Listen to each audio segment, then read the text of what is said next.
FOC. What's going on, everybody? Good morning to some of you, good afternoon to others, and possibly good evening to some of you. I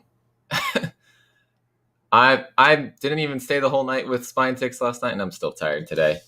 And the first one in here, surprisingly, was Sith Lordly, who made it all the way till, I think he said 3:30 a.m. his time.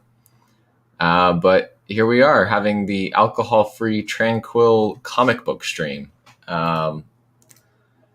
What's up, Lewis? What's going on? Comics Talk Weekly. We got Comic-Con in here. Yeah, Cutoff jeans. That's what this is all about. We got Travel and Root Beer, Perpetual Comics. What's going on, everybody? We got someone in here from Berlin. What's going on? It's awesome. So I was hoping Lou might join today, but he is probably still sleeping over in Alaska. So if any of you guys want to hop on, I will also drop this, but he might join us later if he wakes up. So feel free. Oh gosh. Yeah, Sith, not streaming on Twitch. Haven't figured that out, and now I kind of don't want to. That was bad. So let's I accidentally unshared my screen, so now I'm gonna reshare that. We'll start out the Final Order Cutoff, talking about DC Comics. For those of you that are watching this and haven't seen it before, Final Order Cutoff is the last date that your shop, whether that be your local shop, your online shop, can put their orders in to get these books. I don't have the side that I want to show you guys from the Diamond preview stuff set up with the Lunar stuff, but I will show you everything on the previews website of how you'd be able to actually order this if you wanted to set up a pool box with Aegis Comics of Alaska. So we'll talk about that when we get over to that. But we're going to talk about DC Comics first, because their Final Order cutoff date is today. Everybody else is tomorrow. So we've got not a whole lot from DC, but we've got American Vampire 1976, number 7 out of 10. We've got Batman and Scooby-Doo Mysteries, number 1 of 12. So we got a new crossover series here. We have Batman Fortnite 0 Point number 2, which we had number 1 of this actually on FOC the last 2 weeks. So I guess they finally moving on to number 2 here. Yeah, Perpetual definitely. When we get Lewis back on to really talk about Midnight Western Theater, you should join us. Keep it moving. We got Batman Fortnite's cover B here with all the Fortnite characters, and then premium variant. And then, so this series, a new series here. It's a 6-issue series, Batman the Detective, written by Tom Taylor, art by Andy Kubert.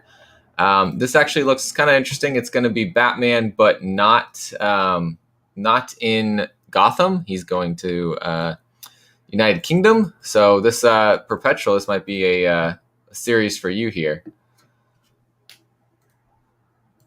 Yeah, finally getting some of the heroes coming over to your part of the world. We got a cardstock variant here by Andy Kubert, it looks like it says. And then a blank cardstock variant with bats all over it. And of course, we've got these Federici cardstock 1 in 25 covers. So here is the one for this book right here.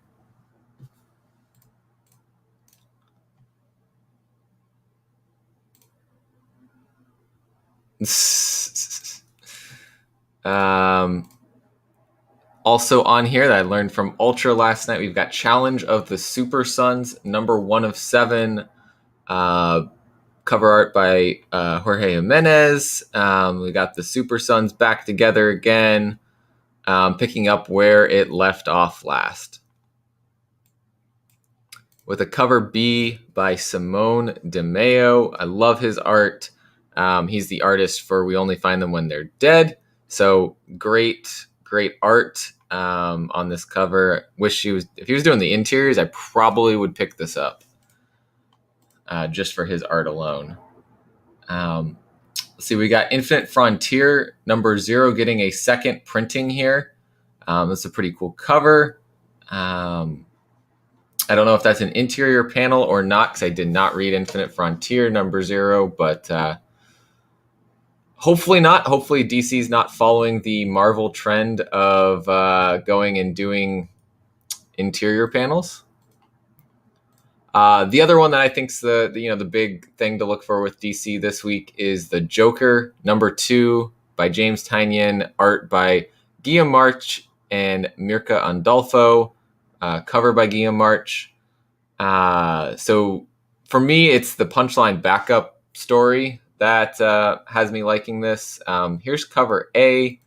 Cover B is more Punchline focused. This is a cool cover by Lee Bermejo. And cover C is a cool Joker cover here by Brian Stelfreeze. And then, of course, we have a 1 in 25 Federici variant with a Punchline on the cover. Perpetual, of course you are.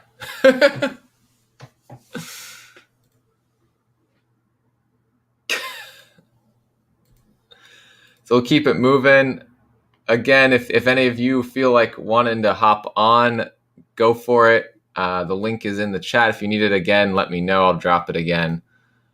We've got Superman #30 here, also on this FOC, with a pretty cool In-Hook Lee cover B here. His art's just great all the time. Superman Red and Blue is moving on to issue #2. We got a cool cover here by Nicola Scott. And this has, I believe, multiple stories in it. Yeah, we got various artists and various writers. So with that, we have a cover B by Brian Boland. Keeping with that red and blue theme here. And then a cover C, which is a little wild here, but it's pretty interesting.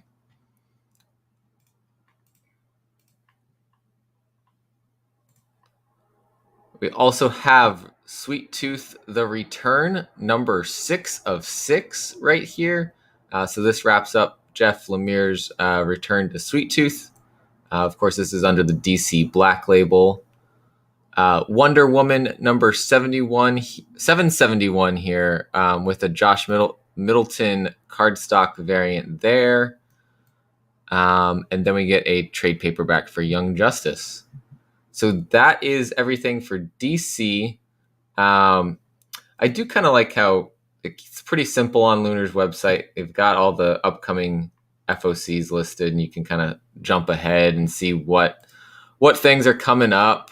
And since it's just DC at the moment, it's pretty simple for them to do this. I don't know if they're going to change things when we get Scout Comics over on Lunar as well. So it'll be interesting to see what happens there. But something to keep an eye out for.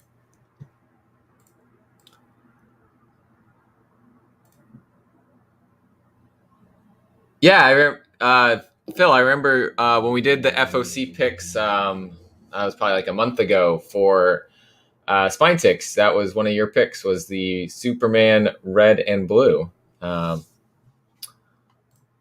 Thank you, Johnny. I'm just trying to show you guys what's coming up, what I'm interested in getting, why I think some of these might be good pickups. But as always, it's about you guys too. So drop your comments of what you're looking to pick up as we go through. If you think that there's something on there, if I don't talk about it, that you think is going to be a good thing to pick up, definitely let us know, because I don't know everything. So screen looks a little bit different than it usually does here for me. So like we had 2 weeks ago, Lou was on, we were talking, and so we wanted to provide you guys a way that if you aren't happy with the way that your local comic shop's treating you and you want to set up a pool box with a shop that is there for the community, they're, there to help you out, we're going to tell you how you can do that. So first step is to reach out to Aegis Comics of Alaska. You can send them a message on Instagram and give them your email address, and they will input that into their system to set you up within the previews catalog here. And so that is how you can start the process. You'll get an email that then you click on it, takes you to the previews website. You put in your information, including your address and everything. And that's it. They'll send you a confirmation email. You click it, confirm your account, and you're all set. So you can log into the previews website then, and you'll see now that you can click on each of the books. You can say order if you just want that issue. You can subscribe to the series, or you can add it to a wish list. I don't know what the wish list button does, but all of those things there are going to be options that you have for each of the books. So we're going to break this down on each of them, but I feel like in the future, if any of you have decided to do this, or if you are already have this set up, because I know a lot of local shops do use this system, so you can follow along and you can hit order when you see something that you want. You can subscribe to a series if you think you're going to want it long term, and we'll go through everything like always. Let's see. Perpetual's saying, Home number 1, Lighthouse number 1, Minky Woodcock Girl Electrified Tesla number 1, and Man Goat and Bunny Man number 1. Okay. I agree with the first two. The third one I think is a continuation of something before, but we'll talk about it. It does look kind of interesting, and I don't even know what Man Goat and Bunny Man is, so we'll find that. I'm assuming that is down in the bottom section, so we'll get there. But yeah, so from Image Comics we have Birthright number 48. It's going to end at issue number 50, so only 2 issues left. This is something I have not read, and I probably say this every time it pops up, but it is ending soon, so 50 issues for Birthright. And then, if I hear that's been really good, I may go and get like an omnibus and read through everything. We've got Commanders in Crisis has a trade paperback for the first, I think, 6 issues. Gideon Falls has a trade paperback for volume 6. And then the one that we were just talking about, one of Perpetual's picks this week, Home number 1 of 5. We get a young boy torn away from his mother, seeking asylum at the U.S. border, but suddenly he's having the onset of superhuman abilities that will change his life forever. Deeply grounded, heartfelt 5-issue series exploring real-world implications of a migrant with extraordinary powers. So I think this is going to be a very interesting book. I haven't seen this kind of a take on the superhero kind of story. So I think this will definitely be a good one to keep an eye out for. Yep. Get it straight from the distributor.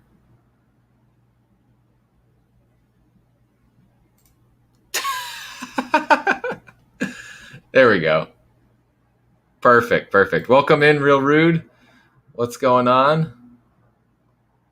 And we'll look. We have a cover B here for this one. Instead of going back and... Oh, I guess I got to go back.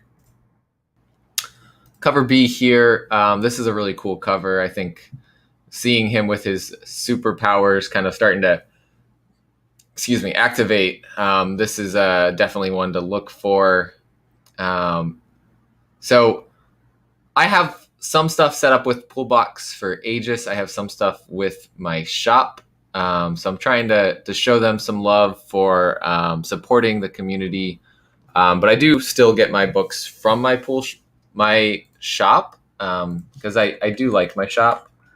But since I'm showing you guys this and I'm telling you guys this is a good thing to do, I am getting some things from them, and I will show you that as we go. Homesick Pilots is on to issue number 5 on the Cutoff. This ends the first story arc. So it's going to continue after issue 5, which I'm very excited for because this has been a really good read. It's evolved from just kind of that monster house kind of story, and now we're getting more supernatural kind of things happening. And I'm all for it. We got a cover B here by Trad Moore. So actually, that's awesome. You know what? See, like I said, if you go through, you find things that you weren't looking at before, you hit the order button. And then you just say order. And so then that one has been set to, as they review the orders, they can see and confirm that you can get that one from them. And after that, they, when it comes out, they reach out and ship, and you pay and all that.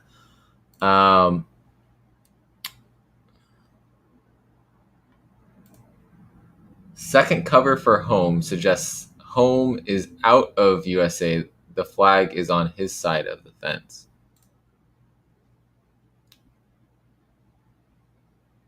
Yeah. So he's probably actually in a detention center, probably, is what I'm thinking is going on there. So I think you're right there. Oh. Yes, exactly. And that's the other thing is, if you are ordering through something like this, be sure that you can pay for it. You're not going to be that person that leaves stuff that was ordered in the pool box and that you're like, oh, this looks cool. Order. And then you realize that you just ordered like $500 of comics and you do not want to pay that. So be sure that if you do this with your shop or with Aegis, that you can pay for what you are ordering. Thank you for the PSA, Phil. That is definitely good advice. So we got another new one from Image that is also a 5-issue series. We have Jules Verne's Lighthouse #1. We're getting this supercomputer known as the Lighthouse. Only brain powerful enough to navigate shifts through certain area of naturally occurring wormholes. And so we get this cool sci-fi adventure going on here from the team that did The Marked and Sonata. So I think this is definitely cool. It's based on work of Jules Verne. He's done a lot of cool books. So something I'm going to be checking out. And the cover B is pretty cool here too. Very interesting looking. So two covers there that I am going to be checking out for sure.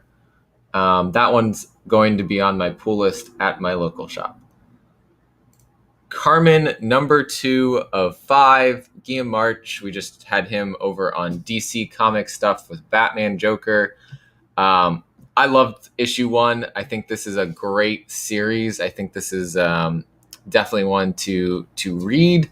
It does tackle some real world things.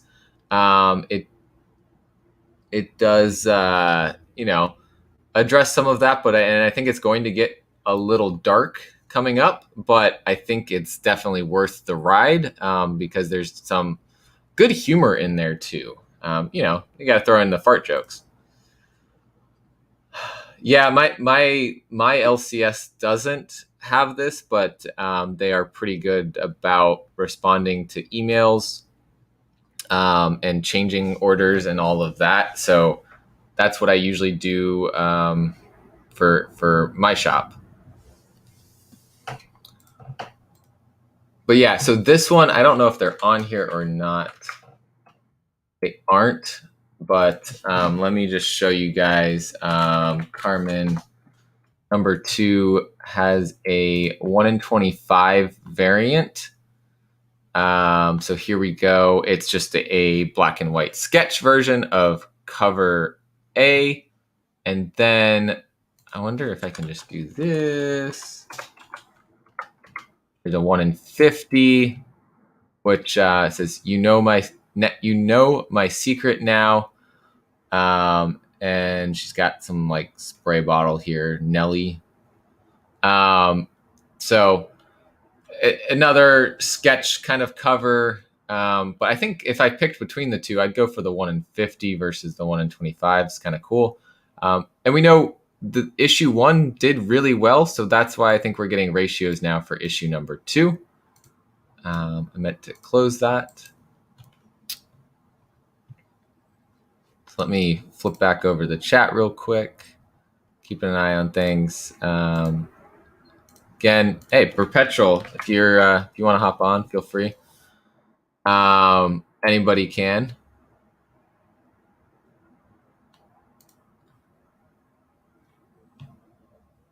That would be that'd be a good one.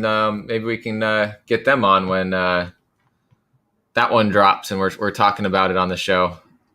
Probably won't be as wanting to do impromptu like Lewis was, but it'd be cool. What's up, T. Ravis? So moving on from Carmen, let's see what else we got. Single issue wise, Scumbag number 7. This one's on my pool list for sure. How do you think Batman stays up all night? Cocaine.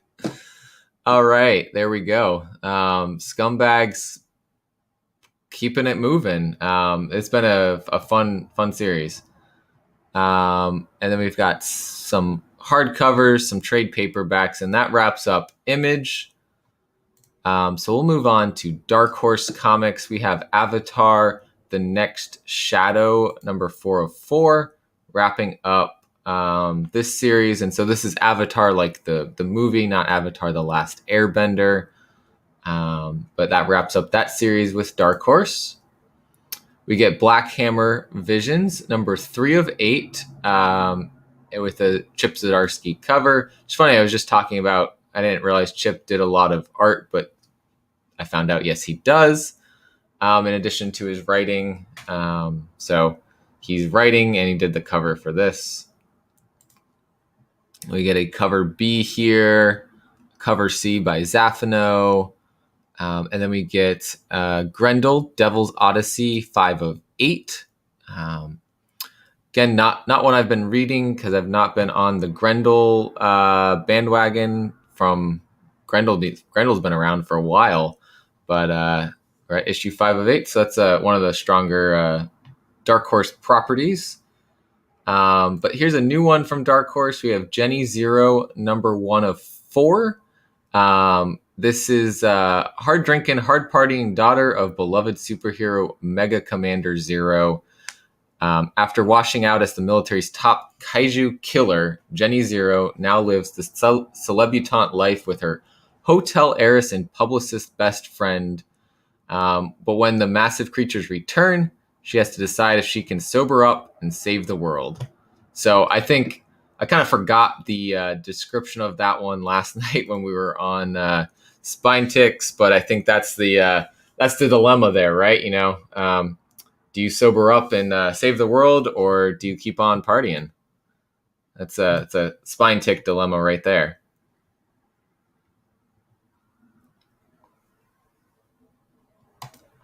So I don't believe we have any other covers for this. I think this is just that cover from what I've been able to tell. So it's a good one to look out for, I think. Resident Alien, your ride's here. Of course, we've got Resident Alien as a TV show right now. So this is a follow-up series to that. We have Young Hellboy, The Hidden Land, number 3 of 4. 2 covers here for that one. It's a cool cover with Young Hellboy on it right there. Of course, written by Mike Mignola. So the art is Matt Smith on this one. Move on to IDW, where we've got Kanto and the City of Giants, number 1 of 3. Hyper was saying last night that he thinks this is a bridge between Kanto 2, The Hollow Men, and the upcoming Kanto 3. So I guess this is not a volume 3, but I guess it kind of is.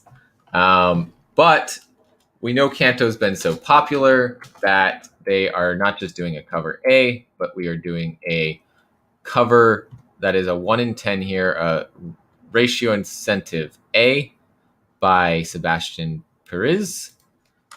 And we have a ratio incentive B by Martin Simmons, the artist of Department of Truth. So this is excellent cover by him. I never got into Kanto. I never picked it up when it first came out. I've heard really good things about Kanto, though. So if you are a Kanto fan, I think this is something to be on the lookout for, especially this 1 in 25. If you're a real big fan, then go ahead and make sure you get a pre-order in for that one. What's going on, Rudy?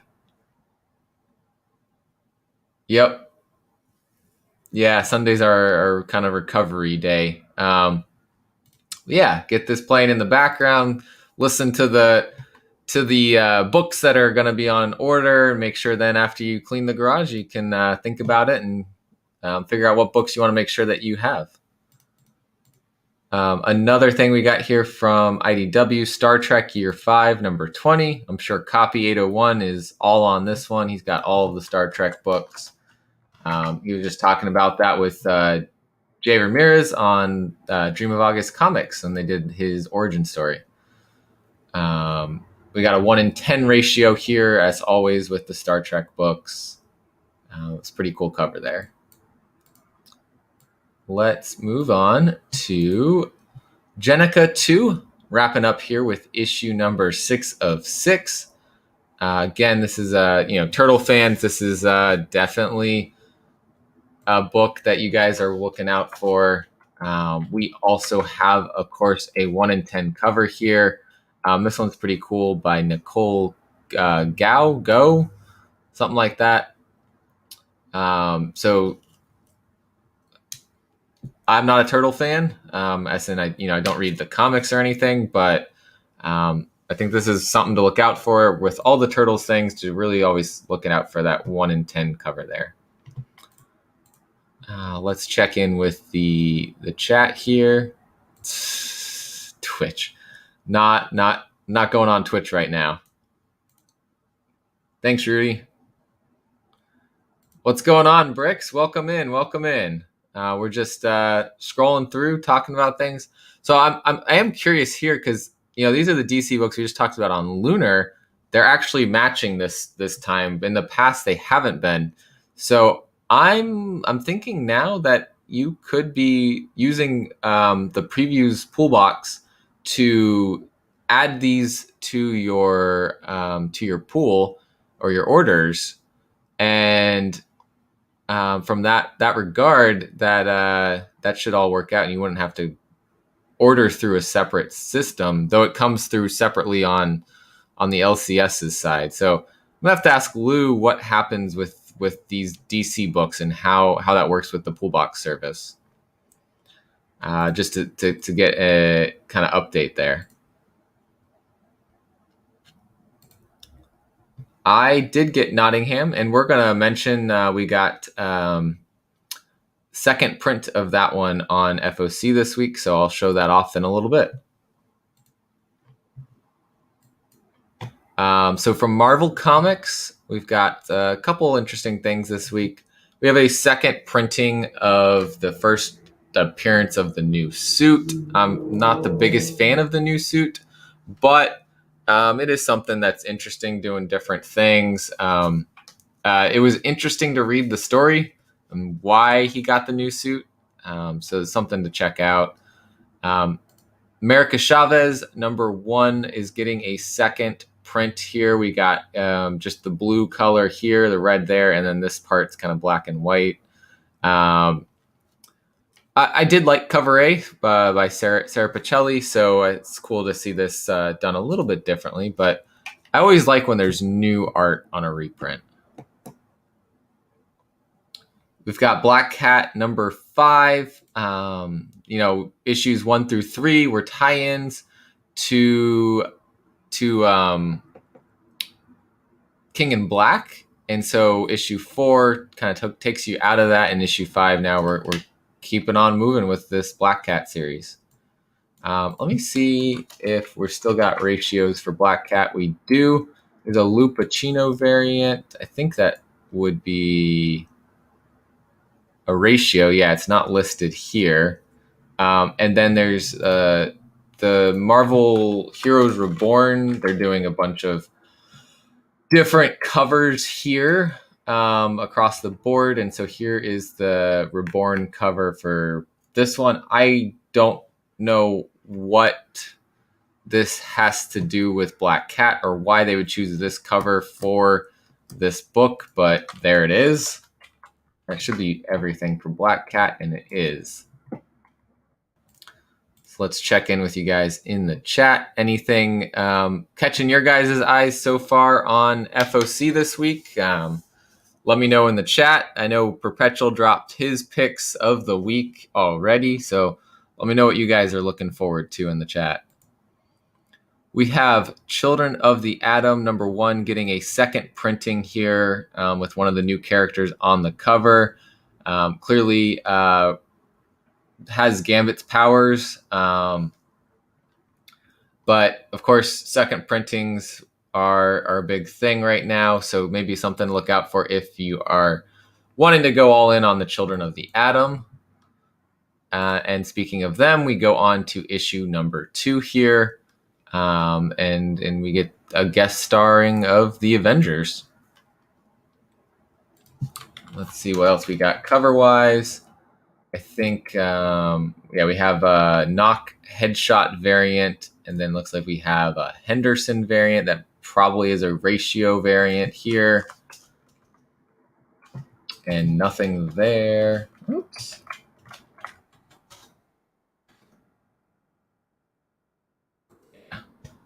So we'll keep moving from that one on to, we've got some omnibuses here. We got Cloak and Dagger omnibuses.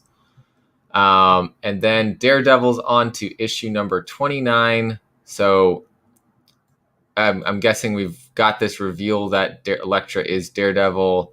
I think they're going to keep moving on with her as Daredevil for the time being, which everyone said it's going to last like 2 issues and then she's not going to be Daredevil. This is just a costume thing. But here we are 4 issues later and she is still Daredevil, and it looks like she still will be Daredevil. So it does sound like in the story that they may be moving towards Matt Murdock getting out of jail soon, earlier than he's supposed to, but I think we're gonna see Elektra stick around a little bit longer as Daredevil, but not a permanent change there. Again, we've got a Reborn variant, the Lost Prisoner. I'm assuming that's supposed to be Elektra, but I'm not getting these Heroes Reborn variant covers. I don't understand what they're going for with them.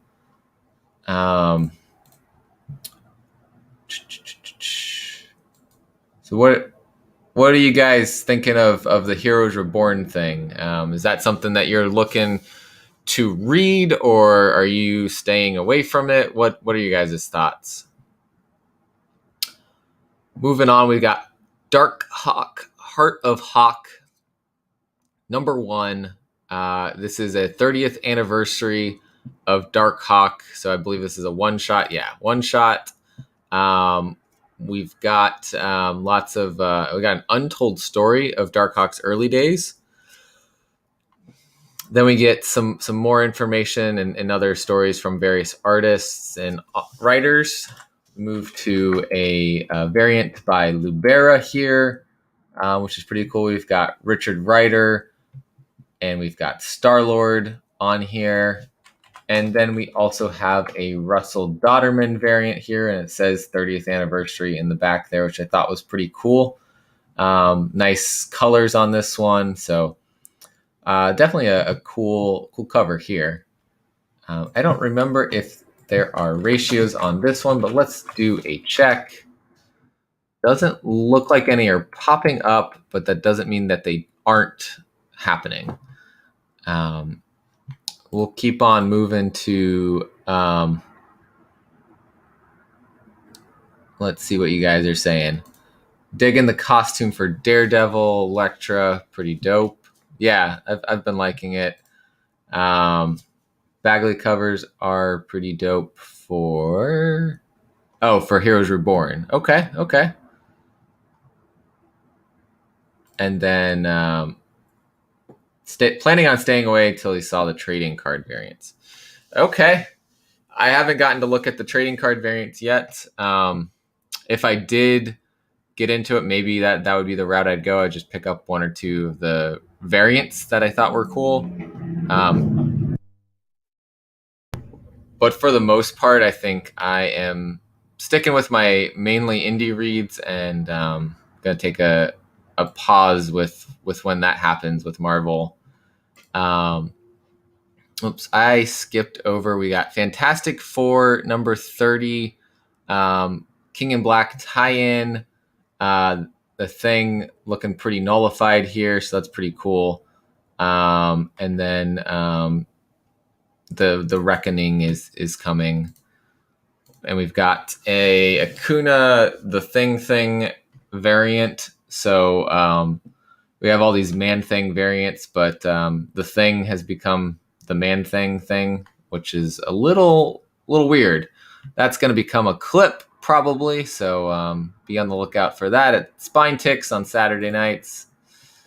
Guardians of the Galaxy number 13. We got a New Age of Space. I believe this is the issue where we've got a new team coming in. We got a new artist on the series. We got a new headquarters. We got new costumes, new teammates, and an all-new enemy you'll have to see to believe. I love the Guardians of the Galaxy. I haven't read it in a couple issues, but I do like if this is our team, right? We got Hulkling, Wiccan, Nova, Star-Lord, Groot, and Gamora. I wish Rocket was with this crew here, but it's a good team we got here. There is a Rob Liefeld variant here for the 30th anniversary of Deadpool, with Groot kind of menacingly hiding in the background there. We've got a Heroes Reborn variant here, which I think Groot has become Rocket's gun, which is a little interesting. This one has a little bit more going on the cover, so I kind of like that. And then we've got a Ron Lim variant with our other team here, maybe. We got Super Skrull. We've got Nova again on this one. We've got is that Starbrand? Moondragon and Phyla-Vell. So we've got a whole team here. Let's see what else we got. We got a Momoko ratio variant with Rocket and Groot, so I might have to be on the lookout for that one, because I think that's a really cool Rocket and Groot cover. Of the Guardians of the Galaxy, those are my characters that I like.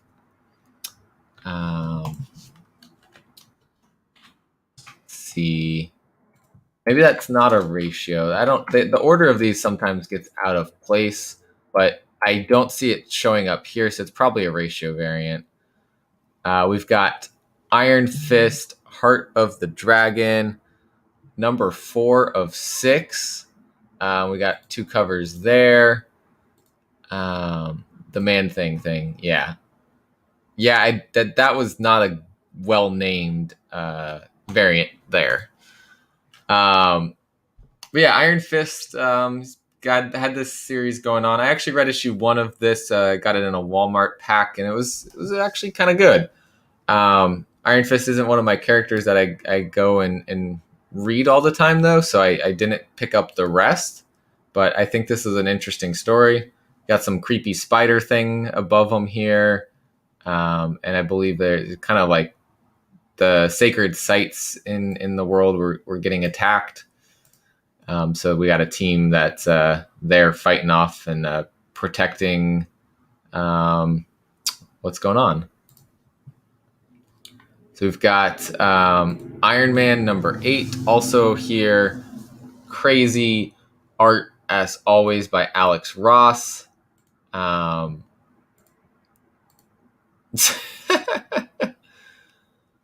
Giant sized Man thing. Yeah. Gamora versus Valkyrie.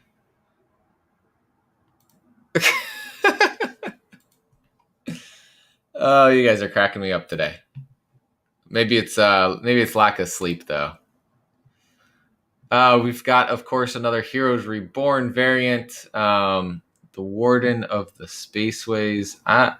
What is going on here? I have no idea. Versus Super Skrull. And I think that's supposed to be Nowhere back there. It's like the Celestial Skull. Moving on, we have King in Black Namor, number 5 of 5. This tie-in's finally wrapping up. I don't know. It didn't seem to tie in as much as I thought it was going to. I flipped through issue 1 and yeah. But, for those that are fans of him, I think that's awesome to get a Namor series going on, even if briefly. We have Maestro War and Pax, number 4 of 5. So this was continuing from the just other recent Maestro series with 5 issues. So we're getting there with this one. We're going to see that it'll probably end with 5 issues. I wonder if they're going to do a third Maestro series after this. I would think not, but there's no telling. We've got a variant here by Sanford Green. And this is an interesting omnibus here. Marvel August 1961 omnibus. That's when Fantastic Four number 1 hit the stands. But what else happened then? It's got a whole collection of different things that were coming out in August of 1961 from Marvel. So it's an interesting omnibus. It's not going to have a lot of continuing stories. It's just going to have 1 issue or maybe 2 issues of a certain story. So Journey into Mystery, there were 73 and 74. But it's interesting collection there. I kind of like that idea. And there is a different cover here where we see some of the characters that we had going on during that time. So something interesting. If you're into omnibuses, I think that might be something to look out for. Let me check back in with you guys here. We have Fable joining us. What's going on, Fable? And we've got our special guest here. And we've got... Oh, and Lou has the audio playing still. And we've got... Oh, and Lou has the audio playing still. And we've got... I just muted you for a second, Lou, because we got echo.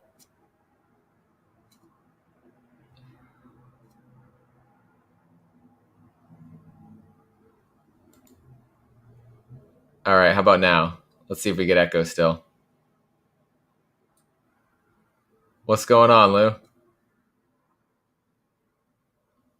Man, I'm like a 90-year-old on the internet, man. That was all me. God damn. What's up, man? Sorry about that. You're good. You're good. I was like, what's so man? There's Hey, my so I'm voice. rocking, we just got the shirts in the Comic Lou Nice.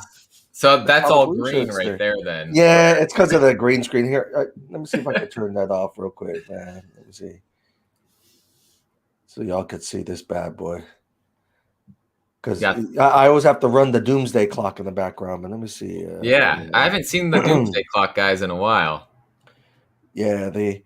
Oh, you know what? I don't know how to do it on this on OBS. I'll have to figure that out later. You guys will just have to trust me that it's dope, though. Hey, what's up, Rudy? It's the artwork by Alex Garcia, and he hooked it up, man. Yeah. Comic Lou 1-on-1. Oh my god. Yeah. So I see we're knee deep in the app here. We are. We have made it to Marvel. I was showing a little bit, I was telling them if they wanted to set up a pull box with you guys to be able to use this to send your email address over. Your Instagram links down below. I could shoot you a message there or also send you an email. I just didn't remember what the email address was. Oh, I can message that to you to put up there on the screen here. But yeah, so then the steps are super simple. It was set up in like 2 minutes. After you put the information in, like on my end, then it took like 2 seconds to put everything together. Yeah, the big warnings would be for people that number one, only don't Amazon shop it. Buy only what you can afford. That way, you don't end up with a bill from us for like $1,000 because you didn't realize you were doing a bunch of 1 o'clock in the morning orders. Out of passion for this hobby. Here's the PSA from Phil. Yes. Yeah. And then the other thing would be well, there's two things.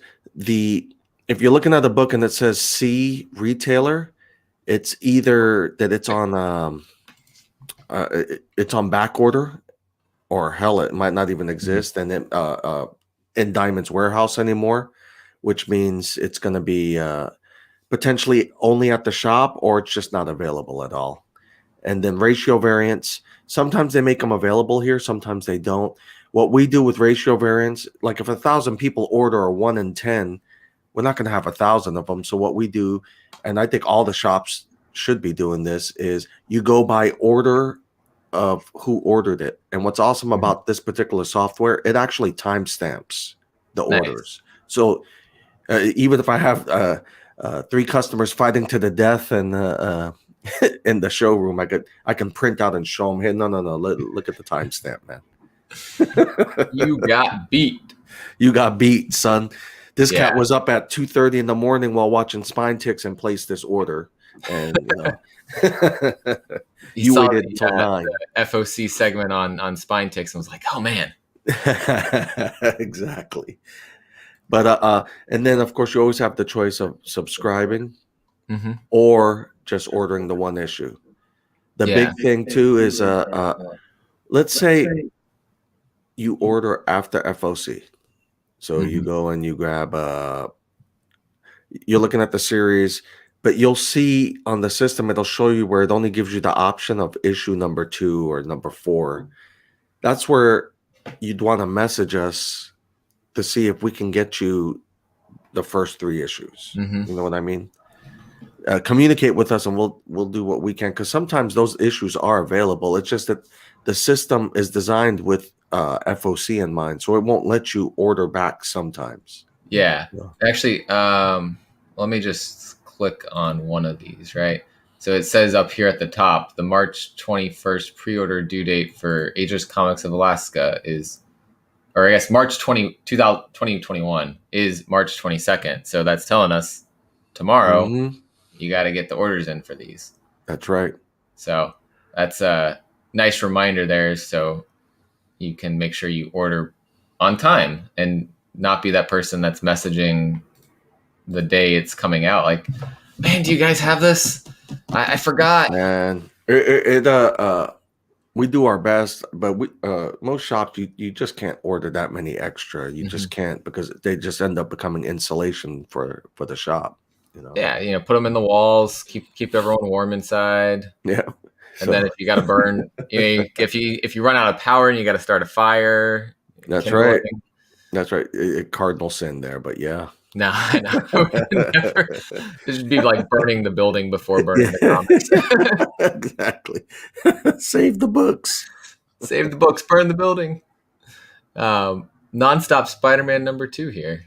Number 1 was Nonstop. And this was a Okazaki, a newer Marvel artist. I think we've got maybe a couple months of his books coming out now, or his covers coming out. Azarest Tiger is a big fan of him. It was a cool cover there, though. Yeah, that one's badass. The other thing too on this is I don't know if you covered or not. If there's any associated toys or whatever, they can order those as well. I do caution people though on those, because Diamond has a horrific history of shipping those. Yeah, 9 out of 10 times they're going to be damaged. All this stuff down here. Yeah, pops, all that stuff. Magic that's cards. at your own. That's at your own risk. Yeah. Yeah, they have it all down here, but it's again, only order what you can afford. Mm-hmm. Don't order something and suddenly, like, if you're like, man, I want this. Oh, $255. I already hit order. Well, I guess probably until it's reviewed by you guys, you can still remove it. Or yeah, once we review it, we like if somebody did it by accident, they have to let us know, but they can cancel it themselves too. I mean, like if I went in here in my orders and I said yeah, you can cancel it yourself. Yeah. So this was one that I have no idea if you can order. So it goes into this and then it gets confirmed or denied then, I'd assume. Right. So then all I do now is I just log into my side of the house, and then I'll look on Pullbox and I'll see what everyone's been ordering, and then Nice. I can actually if I approve it, you'll get immediate feedback here. Let's see. Nice. Yeah. So that's so that's good. If you accidentally hit order and you're like, oh no, I don't want to spend $250, you can go in and cancel it before. Obviously, do it pretty immediately. Don't try to wait till after you guys put the order in and then be like, I need to cancel that. That's dirty. Right. No, the other thing too is sometimes people will mistakenly order something twice, and then we have to go in there and kind of police it. Because sometimes they do it on purpose, but sometimes it's just they fat fingered it. Yeah. So always, wherever if you're using this pool box software, always, go into your pool box and check, what do you have on your subscription? What do you have on your orders? And what's the quantity? Did you accidentally hit it more than once? Right. Let me see here. Go back here. So let's go to, keep it moving with Marvel. So we were Spider-Man. I don't remember if there's probably a ratio, right? There's a virgin cover of the Okazaki cover. Oh, so yeah. the one thing I don't like with like the Marvel stuff is you don't know what that ratio is. Right. Just based off of this. So I'd have to go and like do a search. I assume probably what, a 1 in 25 or 1 in... Yeah, normally I just it's sad, but my go-to for stuff like that is League of Comic Geeks. Yeah. I mean, it's not sad that League of Comic Geeks exists. It is sad that Previews doesn't provide that information, where they're like, this is Diamond Comics owns this, so they should know that information should be available. But then again, their warehouse staff clearly doesn't know what they have, because none of these bags will be shipped bagged or boarded or anything from them to us. We send it to you bagged and boarded, but they don't send it to us. So they'll have a 1 in 500 in there, and unless we knew what it looked like, we'd have no idea. It is a 1 in 100. Okay. 1 in 100 Okazaki Virgin variant. There's apparently a 1 in 25 also, but that art's not revealed. Mm-hmm. And it doesn't show up from what I can find in here. Power pack ending with 5 of 5 here. I don't know. Not a. I hope the power pack is reading power pack, but you never know. We got a new series here. Spider-Man Spider Shadow, like a what if Peter Parker became Venom series. Looks like it'll be a little bit darker. Chip Zdarsky's doing the writing on it, and Chip Zdarsky does a 1 in 25 variant for it as well. So there's a fairy variant, Ron Lim cover here, and so I'll go here and show you guys the. Why is it not doing it? All right, I think I had to Google this before too. There, yeah, I've definitely Googled it before. Here, really? All right, there we go. There's the Chip Zdarsky cover.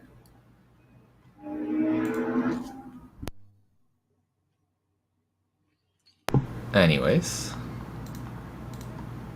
what's going on in the chat? They're talking about Gatorade. All right. Power Pack is reading Batman, Avengers, and Vampirella. Doomsday Clock. Oh. Actually, Doomsday Clock. Didn't Wes read Doomsday Clock? Doomsday Clock was dope. I don't know why that dude hates it. I don't know. I think he finally gave up, or he blocked enough of us where we can't see it. He's just like in the chat talking to himself about Doomsday Clock. Yeah, he has his own channel and he just chats to himself. Oh man. Star Wars Bounty Hunters number 11. We got Bosk on the cover here. Trying to figure out a mysterious figure hunting the party that's stalking the infamous Trandoshan. And a special solo adventure starring the most savage bounty hunter of all. I'm just wondering when they're going to bring like Fennec Shand in. I feel like it's going to happen at some point because she got mentioned. Yeah, but why is nobody talking about this right here? This is crazy. That there's handrails on an Imperial walkway. There were handrails in the movie, weren't there? I don't know that they're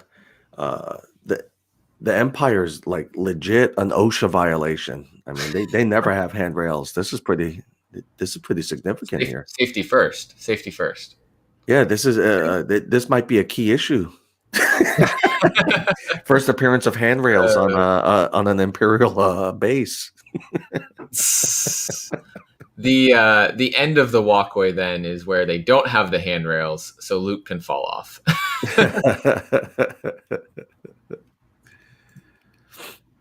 Oh man. Close that.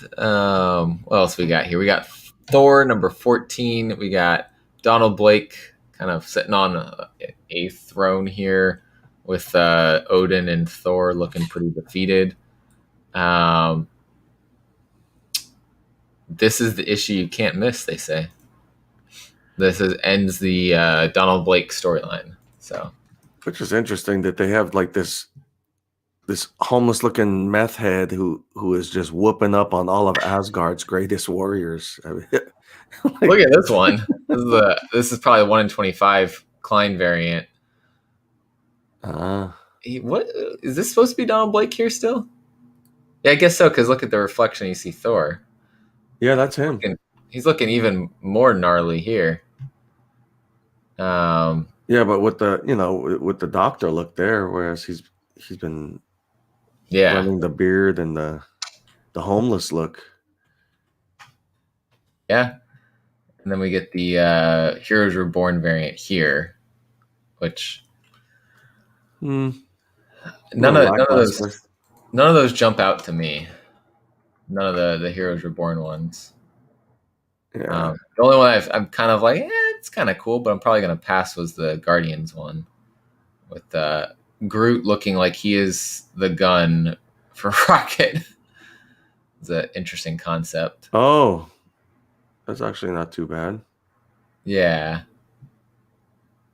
That might The be a rest of them better though, one. like it seems to be like a pretty like there's not a lot going on. There's just like the character kind of focused in. Double Trouble for Thor and Loki. We got number 2 of 4. Uh, Those I, always do well. They always yeah, sell out though because it's all ages, right? Particularly the I believe so. Yeah, and yeah. it's a certain art style here that I think is kind of popular, especially for younger audience. Oh yeah, I have none in the shop. They sold out. So I mean, Nice. uh, we knew as soon as we saw it. The Double Trouble stuff has been fantastic. The Spider-Man Venom Double Trouble that's sold out. That one I mean, I when did that get first, because the characters involved, and it was like they flipped brains or something, right? That yeah, was but it was. I interesting. mean, even when they first started, it was awesome. The opening pages of the book, they're singing. They're two different versions of the Amazing Spider-Man theme song as they're swinging around. Venom has his version, and then Spider-Man was singing his. It was pretty cool. Awesome. Let's see here. Meth head that whoops gods. Oh man. And then wrapping up Marvel, we've got Wolverine number 11. We've got Omega Red on the cover here. We got a lot of crazy stuff going on here. Dracula, like, oof. And of course, we got a variant for this one. This is the Reborn variant here. This one's got a little bit more going on to it, right? Oh Kind of yeah, like this. It looks like I guess with the Heroes Reborn thing, we got some like cross like characters looking like they're two different characters somewhat. It's like none of yeah, this look like Sasquatch. Looks like Sabretooth a little bit too. yeah. Unless they're going with like the mythical look for like the. Yeah. But then you have what's that North Star without his brother, without his twin sister. Mm-hmm. Then we got like an Iron Man looking version of whoever that is. That's supposed to be. Guy. Yeah, they kind of talked about it in one of the storylines. That's like they introduced him as like one of Logan's like long time combat homies. Oh, And then that looks like a new updated version of Shaman. Yeah. I was thinking the Doctor Strange, but that makes more Yeah, it's Shaman. That's Shaman. But interesting. I think they did it right with that one. I like how he looks. But Yeah.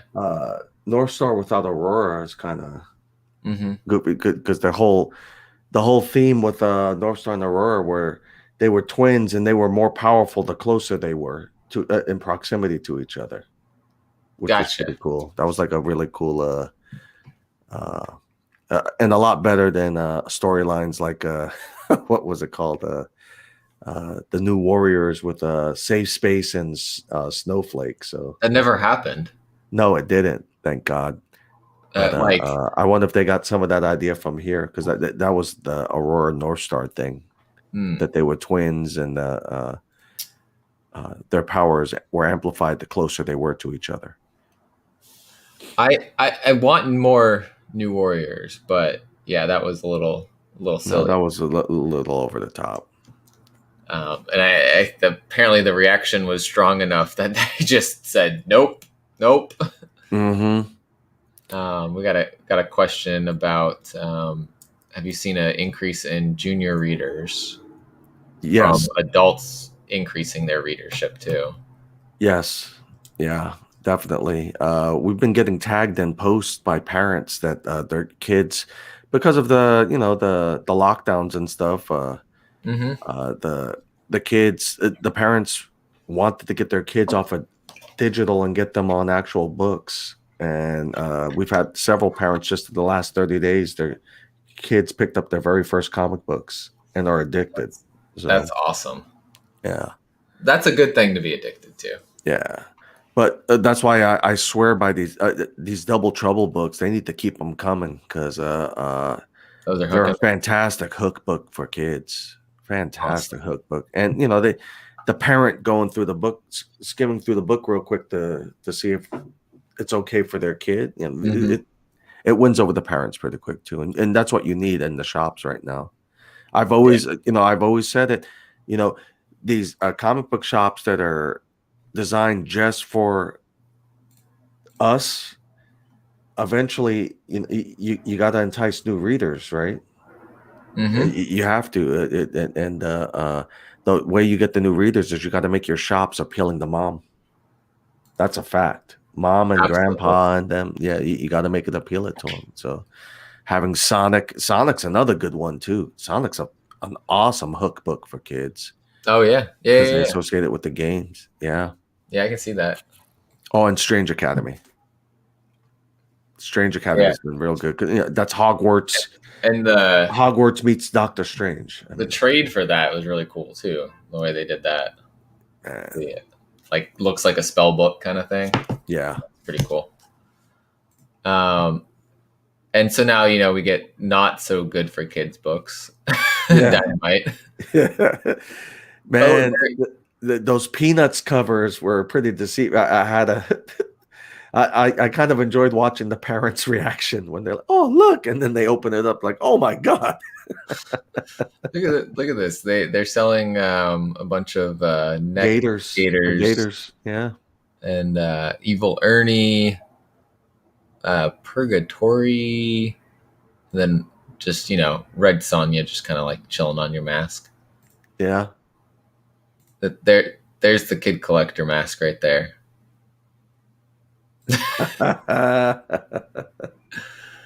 Oh man, there's a lot more in Dynamite section this week than usual. We got Yeah. Oh, Perillo's. Clash of Kings from George R. R. Martin.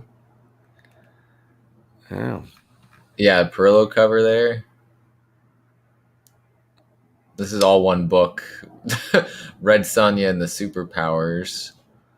Vampirella Dark Powers. Wow. Yeah, they just do so many covers. Yeah. It's hard. It's like 3 books or 4 books in here. Versus, that's probably the same length as Marvel. And Marvel had like 20 books in there. Yeah. They just love their cover art, which, everyone has their own business model, and theirs is like getting people to collect the cover art, which I think is pretty cool. But I like the story and including the art too, though. So we got Boom. We got the big bad Boom here. Yeah, Berserker. We'll be announcing that winner here this Saturday coming up. Oh yeah. Mm-hmm. How many entries did you guys end up getting? Oh Jesus. That's like over 200 entries easily. Damn. Yeah. That's good. I actually was It's hoping good. more. Yeah, I just ballparked that. There might be a lot more than that, but I'm thinking at this point there's at least 200, if not at a minimum. At a minimum, there's 200. So I know I ordered, I think the like cover A, B, C, D, or whatever, like with the foils.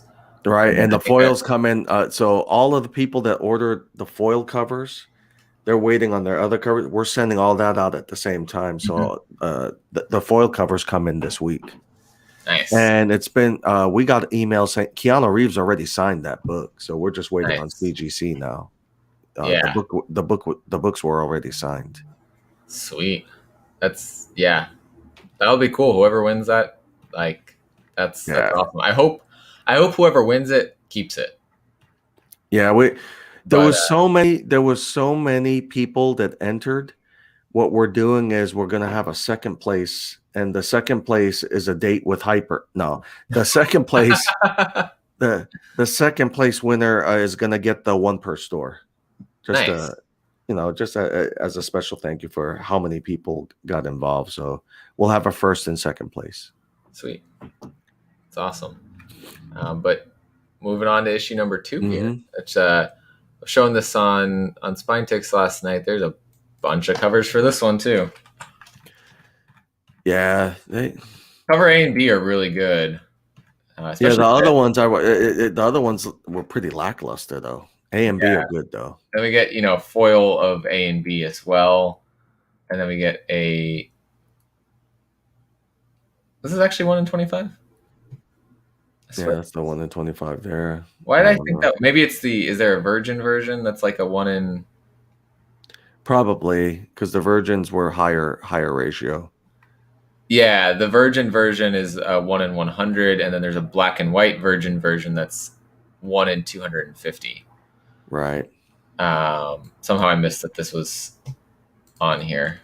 The numbers must have not worked. See, like sometimes it goes in order, and sometimes it's way off. Yeah, 20 and 21, and then we go to 62 and 63.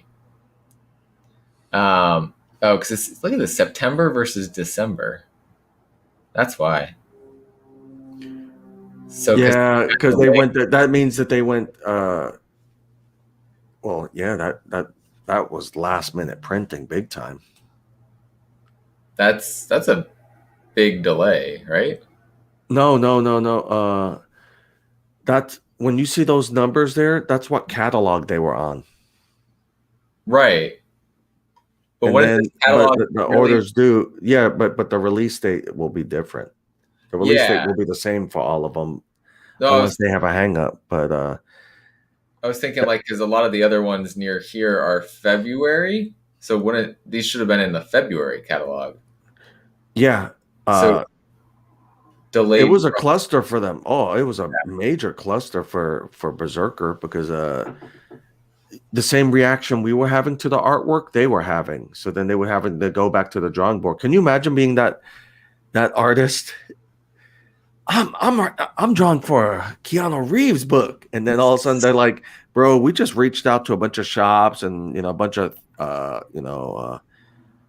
think tanks or whatever, and they were like, your art sucks, man.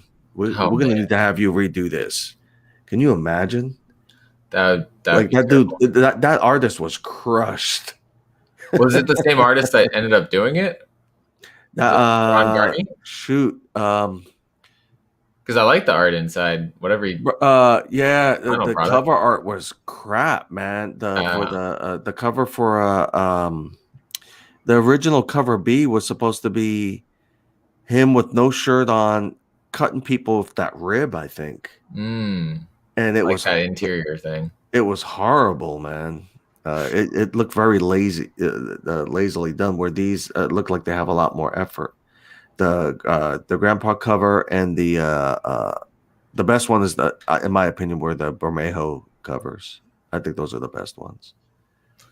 Yeah. It doesn't look like he's doing any of these, are they? Is it? Nope. I think it looks like they only grabbed them for number 1. He crushed it. Yeah, because we have Grandpa seems to be the main cover artist, and then this is kind of the different person that got in here, and then they had Albuquerque. Yeah. So I think that was it. We go all the way up to 1 in 250 on these. Yeah, who's the cover artist for this? Because I think this is the same guy who they had cover B, and that was, not that one, the one before. Yeah, that guy. Who's that? This is Leon, John Paul Leon, who does this one. I'm just not. Yeah, I that'd be great for interior, but not for a cover. And then the Virgin Albuquerque, this is probably my favorite of them. This just looks so cool. It's the black cover. He's got all these bullet holes in him, but it'll be interesting to see how how this goes, we got 250 as the highest ratio instead of 1,000, which, you got to cut it down. But how popular does it stay versus, how many people were speculating because it's Keanu Reeves. Right. And now we're continuing with it to read the story. I loved it, so I'm sticking with it. Yeah. We got some Power Rangers here. Mighty Morphin number 6, which has. And you showed everybody that, like, let's say, like, if they select the book, they need to scroll down if they want the variants. Oh yeah, so I think I put one thing in, but here it shows, if you're saying I want cover A, you just hit order there. But if you want any of these other variants that are, you have to manually snatch those up down there. Yeah, so you got A, B, D, then C, because that makes sense. Yep. But then, so like if, let's say, like you said, they wanted, let's go to this one. They wanted the 1 in 25, right? Would they also be able to hit order and then that request goes in? The request will go in, and then it doesn't guarantee they'll get it, though. That's the problem. But if they're the first one to order it, then and we get those, then they're going to be the one who gets that book. Gotcha. So like on this, it would be essentially they'd send a message to you saying I'd be interested in getting that one. Right. If it allows them to, because it doesn't allow them to order it. Yeah. They would just message us, and then we would tell them right then and then, man, you're like the 100th person to message us. We won't be able to do it, but if they're the first, second, maybe even the fourth person, because it's a 1 in 25, the chances of us ordering 100 copies of this book is highly likely. So we should have 4 1 in 25s. Then if you message us, then you're going to get the 1 in 25 if you're one of those 4 people, the first 4 people. Phil, I sign on. That's awesome. What's up, Sean? Welcome in. So we move on. I think so. Usually, Mighty Morphin has a couple different things. So yeah, usually a virgin version of cover A, a virgin version of cover B, I think. And then, big thing: do not order DC Comics off of previews. That was even though you see them there. Yeah, even though you see them, don't order. They have them still in their catalog in the hopes that they're going to be able to regain that contract with DC. They're still in private negotiations with them. So if that ever happens, they won't have to, restart anything. They can just, you know what I mean? They can just click a button and just have their warehouses start going. Yeah. Yeah. So it was interesting because I was looking at this, and in the past, what's been listed here in DC Comics hasn't been matching up what's on Lunar. This week, it actually does. Which leads me to believe that they're in strong negotiations with DC. They might be trying to undercut Lunar. So, I wouldn't doubt it. Which would be kind of sad, actually, because Lunar's the superior shipping right now. I mean, Lunar is like night and day. Well, and they're so easy to work with. Scout's going over to Lunar. Yeah. Well, I think they're doing both. They're not exclusive. Right. But they'll be on FOC with Lunar. So that, to me, is... If you want to get your books in the condition you want them, you go to Lunar. 100%. Yeah. Lunar ships all their boxes, bubble wrapped, double boxed. I mean, the chances of your books getting crushed by the shippers is even if the box gets flipped over or whatever, the chances of your books getting damaged are highly unlikely. Unlike Diamond, that just they're packing like it's still the 1990s. So I think Sean says he put in a DC order through there. So if someone were to want to order DC, would they message you what DC? They just message us their list. They go to Lunar, or I guess you could go here too, and then just tell us what books you want. The best way is email, but even with Messenger, we'll just screenshot, print it, and I send it to Kevin, and then Kevin will add it to your pull list. In a perfect world, you just email us. Ultimately, we're thinking Lunar's going to start an online pull list like this here in the near future. So, because they've been hinting at it. Mm-hmm. That would be pretty cool. Make it easier for everyone there. Yeah. So Mighty Morphin, they've been doing these Peach 1 in 25s that are trades, and then there's usually a 1 in 50 on the it's a Virgin cover. So I think they're getting close to wrapping up this series of covers, though. Yeah, because she's supposed to be exclusively Marvel, so this is probably just some lingering contracts. Yeah, well, I think she did the whole series of covers probably around the same time, and these have been coming out since issue 1. And I think they went back and forth between Mighty Morphin and Power Rangers, those two series. So probably out of Rangers to to make covers for. Right. And this one, I'm looking forward to issue number 2. I loved issue 1. Proctor Valley Road number 2 of 5. This is Grant Morrison that's doing part of the writing. Alex Child is co-writing.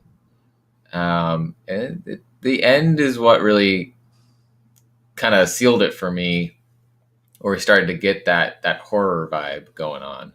Mm-hmm. So kind of knew it was coming, but they led up to it, and I think that they did a good job doing that.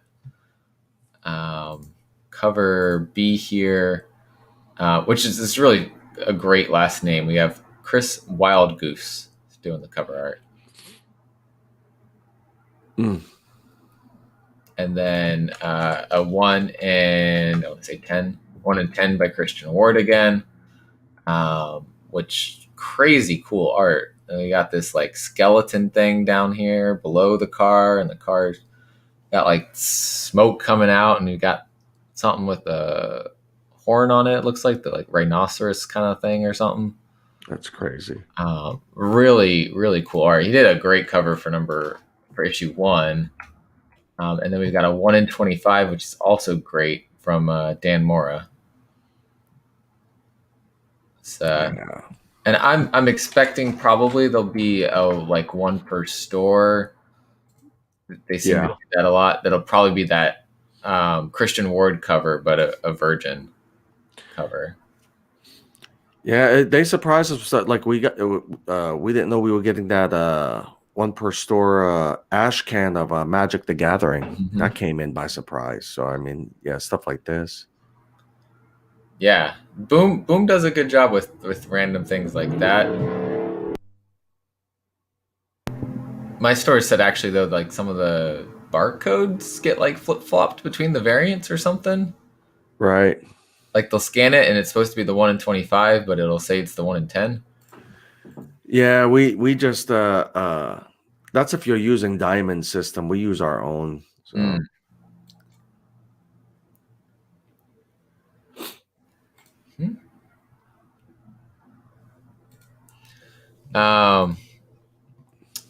That's probably why, because I think they pull it through that. Right. Moving into kind of everybody else now. What else we got here? Yeah, because Diamond had the wrong covers at one point for Berserker. They had to switch them all around. I think that was a mess when they were trying to scan those in. Yeah, that was like, what the hell? Yeah. I think the other recent one was We Only Find Them When They're Dead number 5, I think, had a flip-flop or something. Yeah, I still don't even know if what they gave me was the ratio they thought they were giving me. Well, you're talking about the distributor, the largest distributor in the world that provides, all the, like, they maintain this site that we're looking at right now. Yeah. And this is the same company that just shut down the warehouse. So that's always alarming for me. Yeah. So they shut down one of their 3, right? Yeah, they shut down one of the 3. So yeah. And there's been delays since they did that. Right.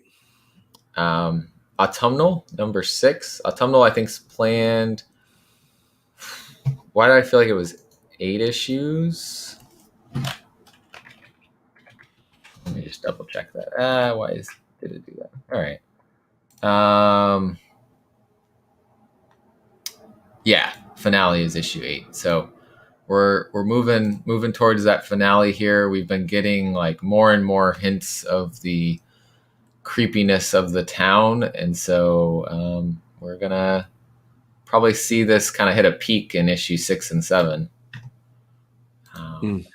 As always, we get this cover B style here from Nathan Gooden. What else we got? Chariot number 2. I think people actually were enjoying this one from AWA Upshot.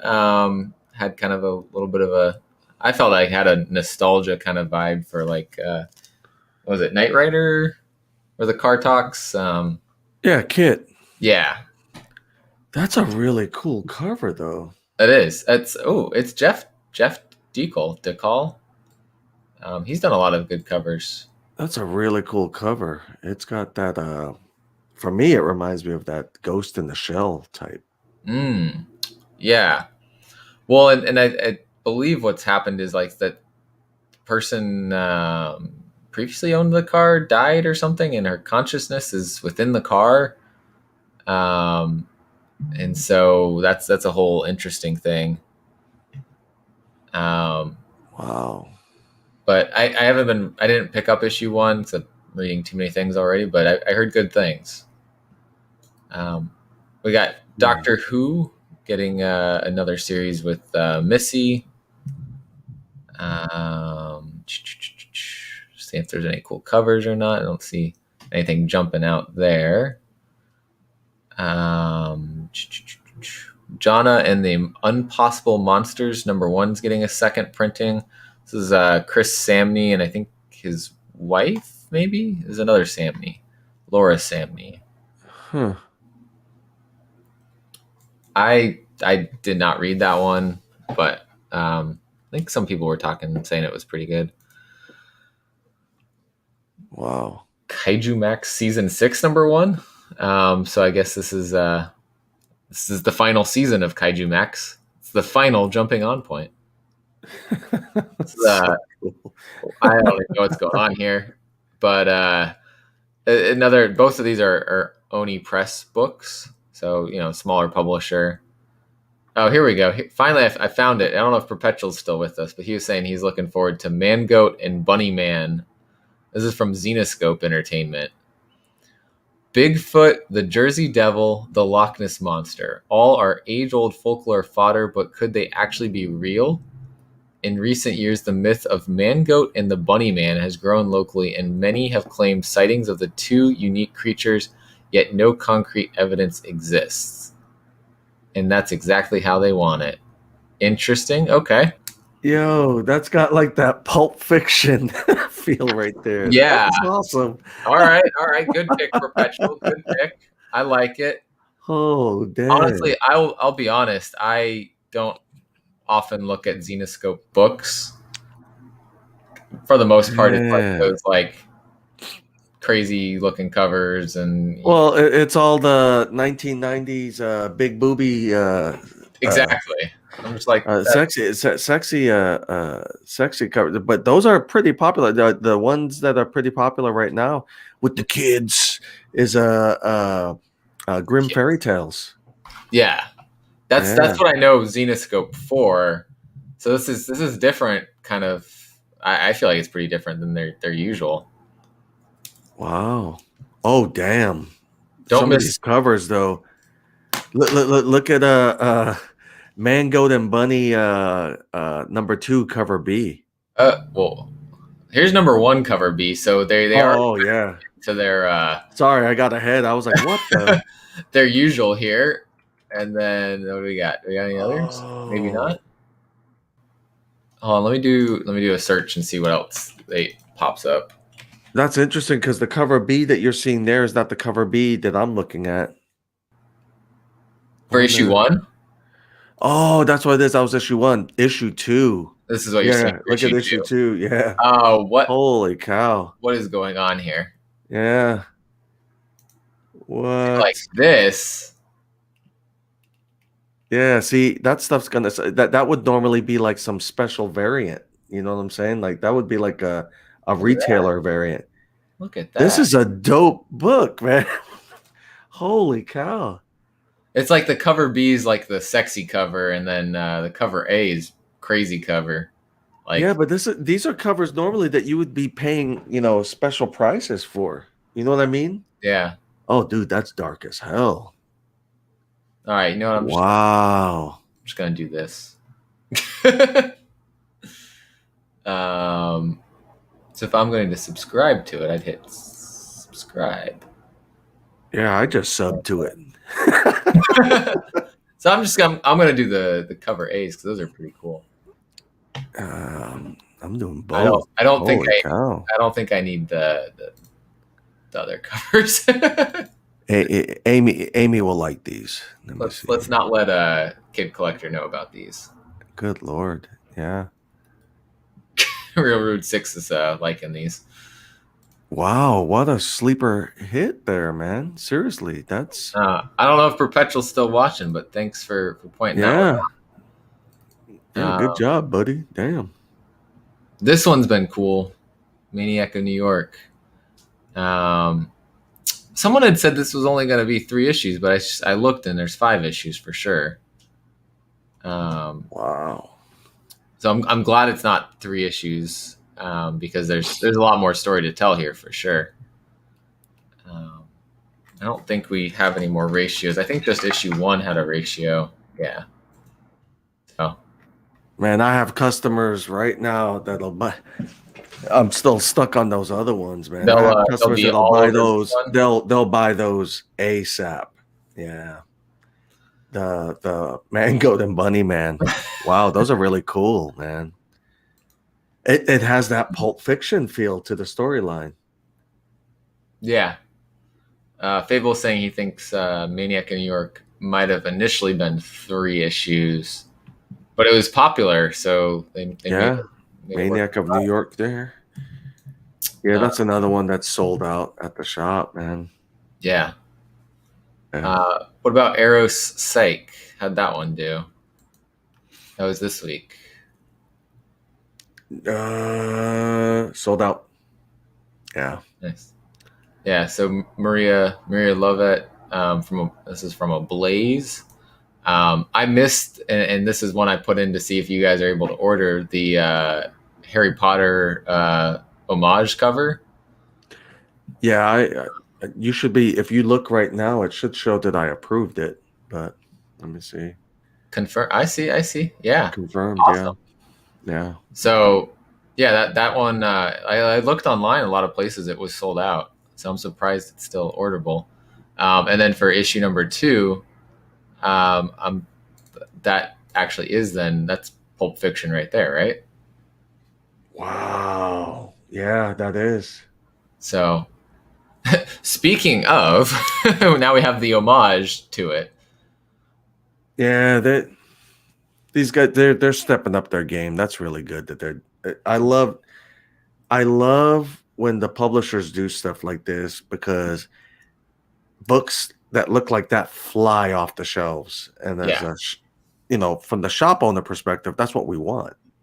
Yeah, absolutely. I mean, there are some books I see and I'm like, that's a cover by, and now I'm going to check out what's going on inside. Right. And then if you like what's inside, then you keep the series going. But the cover for this is done by Sabine Rich, who is the colorist for J. Scott Campbell. Oh, no kidding. And she did I don't know if you remember, there was a second print for New Agents of Atlas that was a store exclusive and had silk on the cover. I know that's very specific. Oh. She did that cover. So I have, Damn. I think I have 2 of those because I really like that. So yeah, she's kind of, you don't hear a whole lot about her, but every time I see a cover by her, it's good. Wow. So this is another pick here from Perpetual Comics. Minky Woodcock Girl Electrified. So hold on, it doesn't say the whole name there. Minky Woodcock, The Girl Who Electrified Tesla. What Um, the? so this is from, well, I don't know if it is from Titan Comics. It's their best-selling hard case crime series, and it's back. So this is a series that's been going on, I guess, before, but a new round of it. Minky Woodcock becomes involved in an investigation of maverick genius and reclusive pigeon fancier Nikola Tesla, discovers a horrifying conspiracy involving corrupt politicians and Nazis. We have a award-winning artist, author, director, and playwright Cynthia Von Bueller who's writing this. Wow. And this is what it looks like on the inside.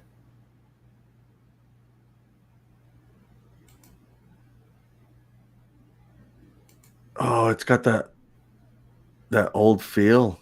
It does. It has that old style comic vibe. Definitely. Interesting.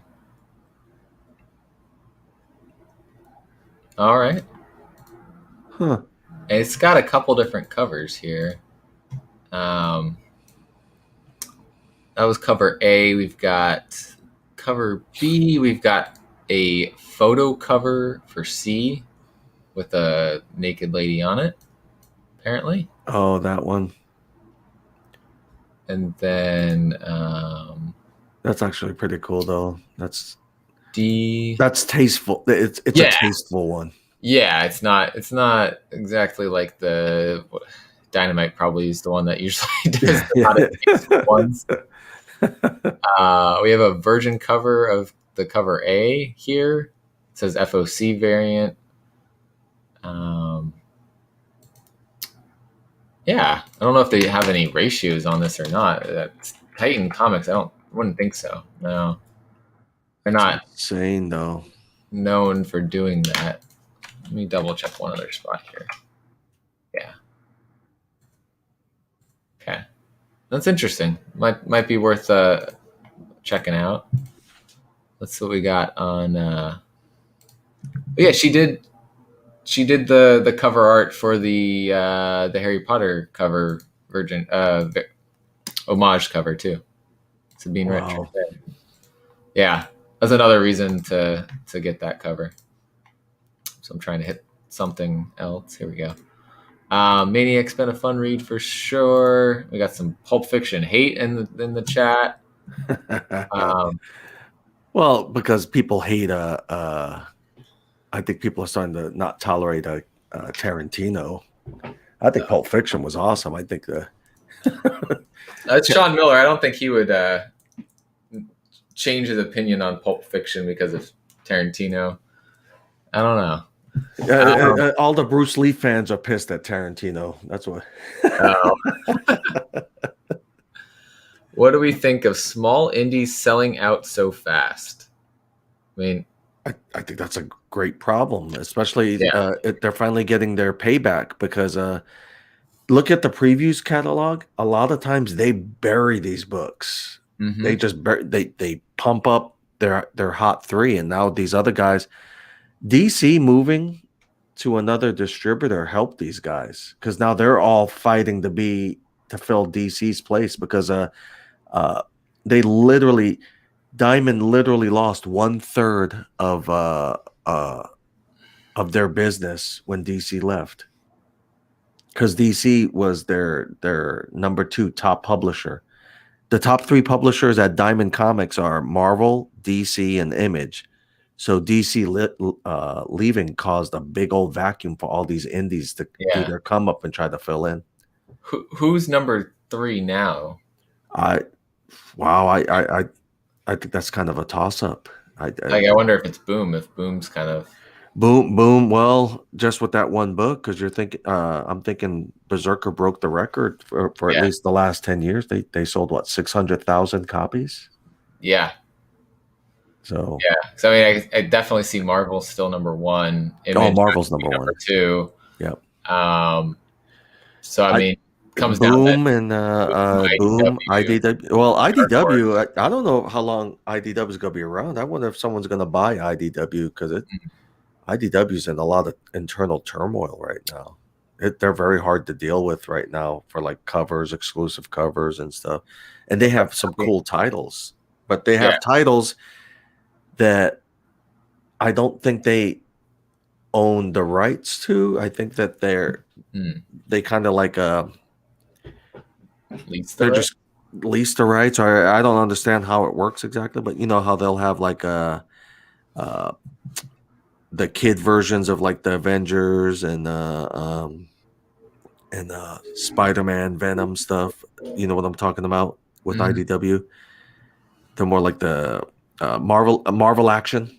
Yeah. All those. Yeah, Yeah. I mean, I think getting back to the question real quick. I mean, I think it's good, like you said. You know, these indie books are getting more notice. But then I also wonder, is it that they're not thinking that they're going to do very well? Like they're underselling, the story, and so they don't think it's going to take well, off. the last comment, the print to sell,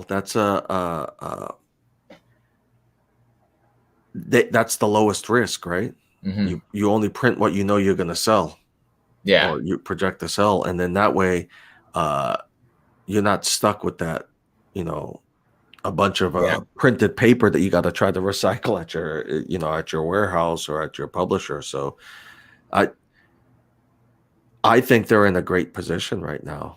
Well, that type of those types of numbers are great for all the speculators that are in the chat right now. You know, all the guys that are collecting just to.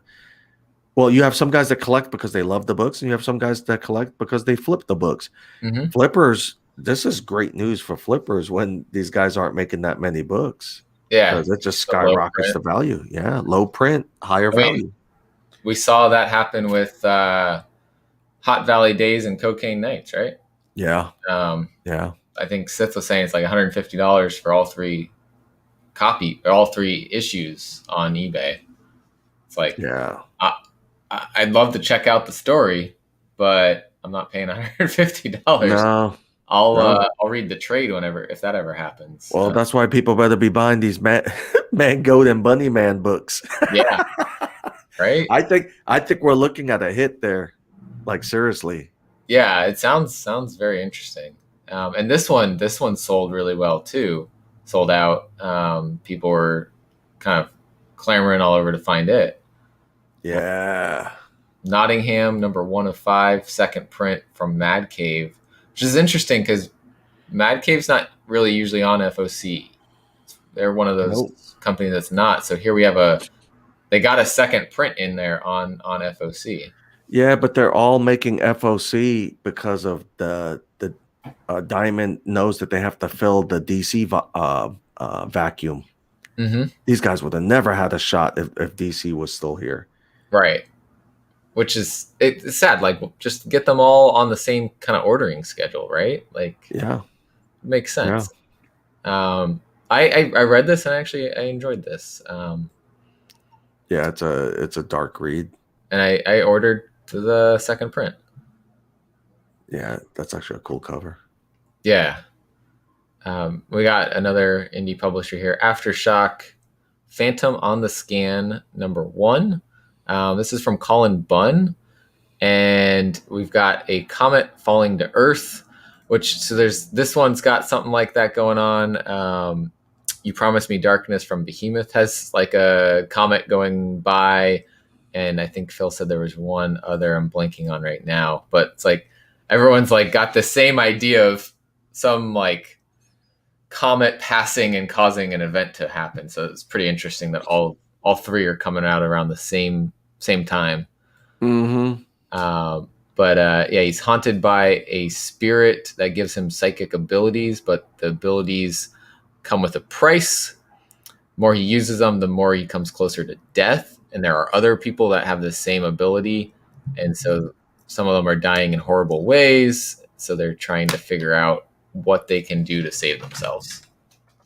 And there is a Insane.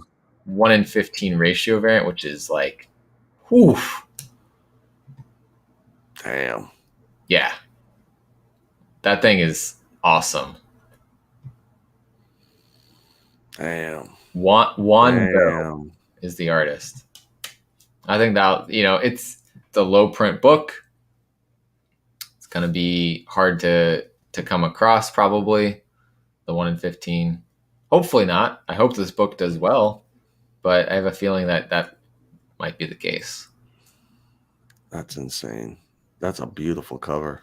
Mm-hmm. We got Redemption number 3. I think Nola Comics, he was reading this one at one point. I don't know if he stopped because he kind of stopped most comics. But like Western plus what else was there? Vampires in this one or something like that. But it had that Western vibe, and he said it was really good. AWA Upshot. So, Damn. And then back to Aftershock, we've got Scout's Honor number 4. I've loved this series. Yeah. I'm glad to see it's doing as well as it is. I think it definitely deserves that. This one, I actually I'm dropping this one. I was reading it, but the cover is awesome, and it's got buzz on it too. But it's issue 1 was low print. Issue 2 is probably pretty low print. It's Abstract Studios. So second print's going to be even lower print. So the people looking for rare kind of thing, that might be something to look for.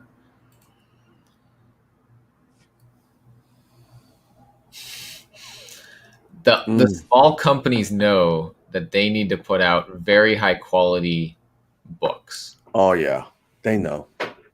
They know. Like, physically, it has to be high quality, and so that is something that I see almost across the board with those companies. Is you touch that book and it is made well. Yeah. Well, they know if they want to compete, they have to. Mm-hmm. Yeah, I mean, especially Boom. I'll pick up a book and I'll be like, this just feels good to hold in my hands. Mm-hmm. And Space Bastards, I love this series. Issue number 4 should be 5 issues. Pretty sure that is what I have collected here. So, oh, nice. Yeah. Yeah, last night. That's it. It is like look at the size of it compared to a normal comic. Like, yeah, it's big. So this has all of volume 1 and then volume 2 here. So there'll be a volume 2 of single issues, I believe, probably through Humanoids as well. And I'm enjoying it. Looks like Traveling Root Beer, he's enjoying it too.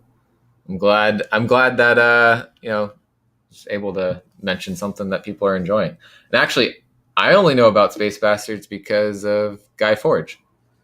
Wow. When they did their new comic book day show, he was super hyped on it.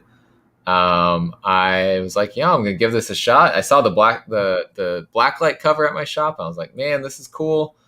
And I read it and I was hooked. That would be a cool one to send to EGS. Absolutely. I think they could do a really cool custom label on that. Oh yeah. I'm loving what he did for our Red Sonjas and the Deadpool cover. Yeah. And Amy's Magic Mike stripper Magic Mike cover. Yeah. Danny, actually, I think he said he sent 3 books into EGS. Yeah. Recently. So. Yeah. Meanwhile, I had sent some books into CGC, and I still don't even know if they have them, even though they arrived on the 8th. Yep. Just checking again. Still no update. Yeah, I would still. My go-to now is EGS and CBCS. CBCS if I'm anticipating flipping the book, and EGS for my personal collection. That's how I do it right now. Nice. So we got one more here. Aftershock Comics again. We got Undone by Blood, The Other Side of Eden, #2. There was this is like a second volume of Undone by Blood. And I know a couple of people, I think Sith and T Ravis were liking this one. I didn't pick it up, but I think Norman Reedus' name is attached to some sort of show or movie or something with this. Yeah, this one, there's a couple of them actually. Yeah, I mean that one's been very that's another one that sells out at the shop, very popular. We actually have I thought we had one. Actually, we do. We have one a #1. It's an exclusive cover that's a CGC 98 that we're selling at the shop right now. We had it on Pop Shop Live the other day. But, nice. Yep. And he's got 15 more books that he's thinking about sending to EGS once he sees what he gets back. Oh yeah. And he's also he's the same way with EGS, I think. It's for his personal collection. Wants to display them nicely. So yeah. So there's all these things, I think this section's where you get cards and stuff too. So Magic's got cards. Be surprised if these don't somehow like relate to the game, to the comic we got coming. That'd be smart marketing if they did that. But yeah, I just ordered a couple of the #1s for that. Of the Magic the Gathering. Yeah, it's a specific storyline there. Yeah, they have a it's a Clapper Nightlight that's Baby Yoda. Oh my god, yeah. Oh, mentioned that to me. That's hilarious. Never know what you're gonna find in here. So if you get a little trigger happy, remember you do have to pay for everything that you order. Don't leave your shop hanging. Yeah.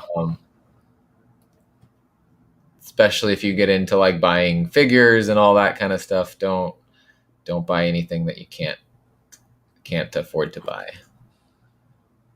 So that is the previews catalog. I'm going to pull this up. I'm going to do this. Let's so Behemoth is not on FOC, but their last date to order is next week. So let me see. I'm just going to hop between their solicitations page and the previews catalog so you guys can see this. These are the books that will be orderable till it's probably last time it was February 25th. So it might be March 25th, March 24th, somewhere midweek. I don't know if you can see any dates on your side. What's this one again? So we could do like Freak Snow #1. Freak Snow #1. Let me see. Someone had a statue of Grogu they were carrying around for some reason. Man, that's awesome. Freak Snow or show? Snow. Freak Snow. It is. Well, that's interesting. Yeah, it's available for order. It shows that it is it was it's this catalog, the March catalog. Yeah. But I think these then cut off. Does it have like I forget what my store called the cutoff last month, because it wasn't a set cutoff date, but it was like almost like a new to order date or something. No, like that. I'm looking right now. It says FOC is April 2nd. Okay. Estimated ship date April 28th. It'll be then not this Friday, but next Friday. So I'll bring these up again next week. Yep. I was thinking it might end up being this week because of how the last set was, but looks like it's a little bit later. So we got a little bit more time. But I'll mention these because I think these are things worth talking about. Freak Snow #1.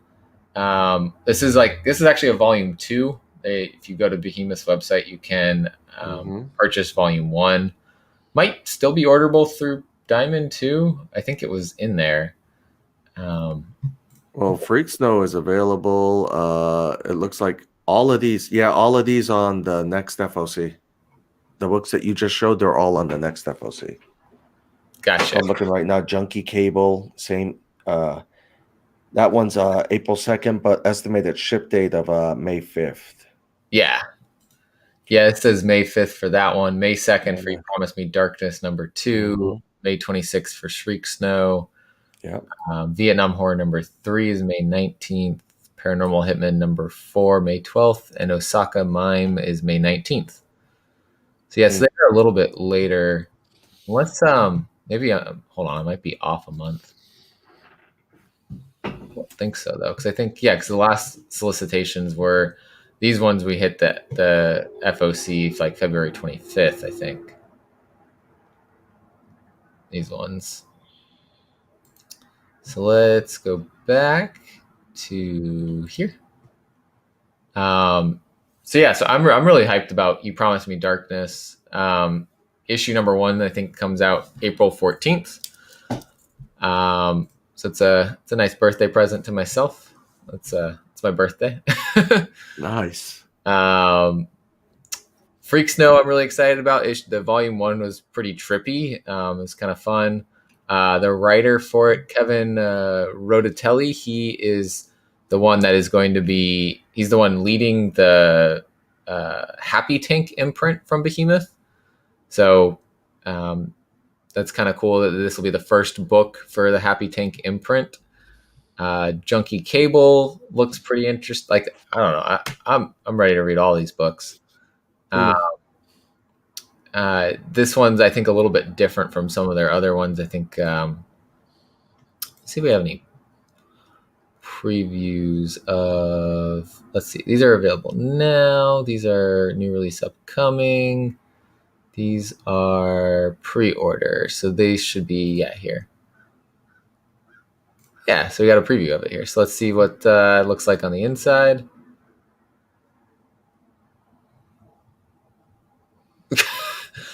I just see. Wow. That's a good start. Okay. All right, this looks kind of interesting. Interesting. All right, I'm game. I like the interior art. Yeah. I love the interiors on that. We've got here's Freak Snow. No preview on this one, but like I said, it's a little trippy kind of on the inside. Last time, not like odd colors or anything, but just like the design.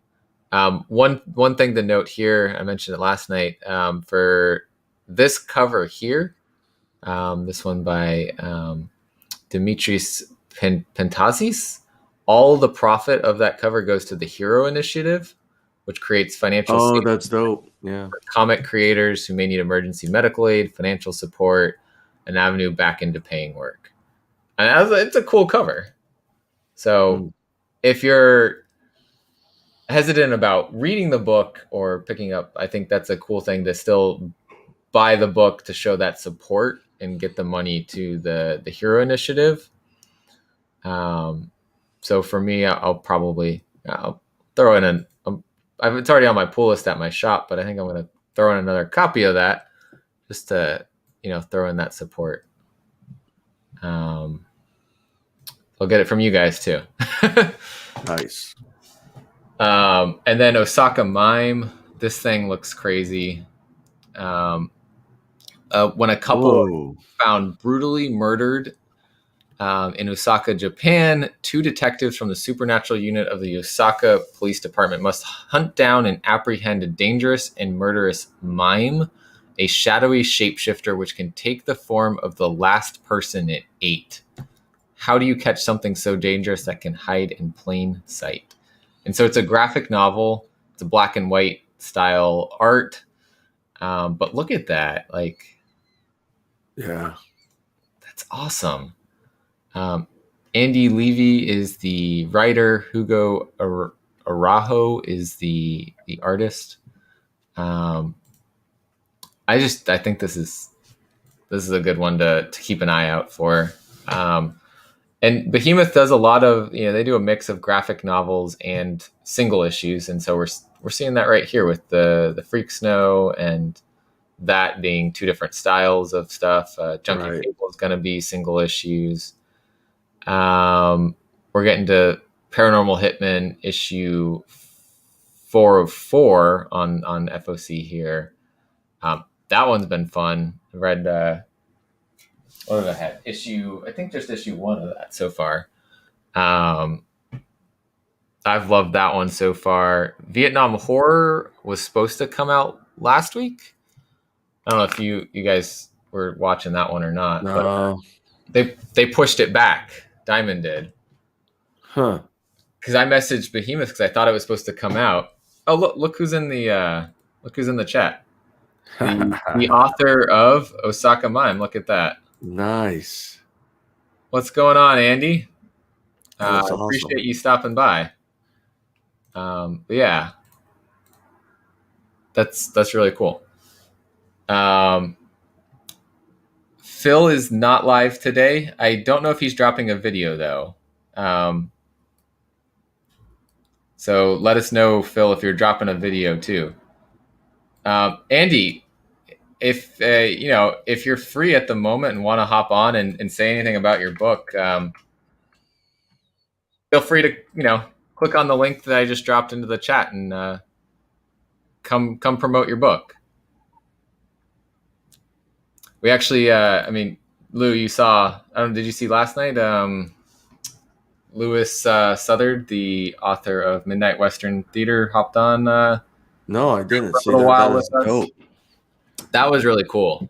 Sith just started talking to him earlier that day after he read the book, and seems like a cool guy. And he was in the chat. He was watching. We were talking about it, and Andy's gonna hop on. Oh, that's awesome. That's pretty cool. Yeah, and so he hopped on, hung out, and talked about Midnight Western Theater a little bit. Talked about random stuff. Lewis Shadow Rabbit Clay Guy created a sculpt of one of the characters from the book, like while he was on the show. Oh, that's insane. Super cool. God. And so he's actually sending that over to Lewis, from one Lewis to another. That's awesome. It's pretty cool. So while he's connecting and everything, I think there was one other thing on here.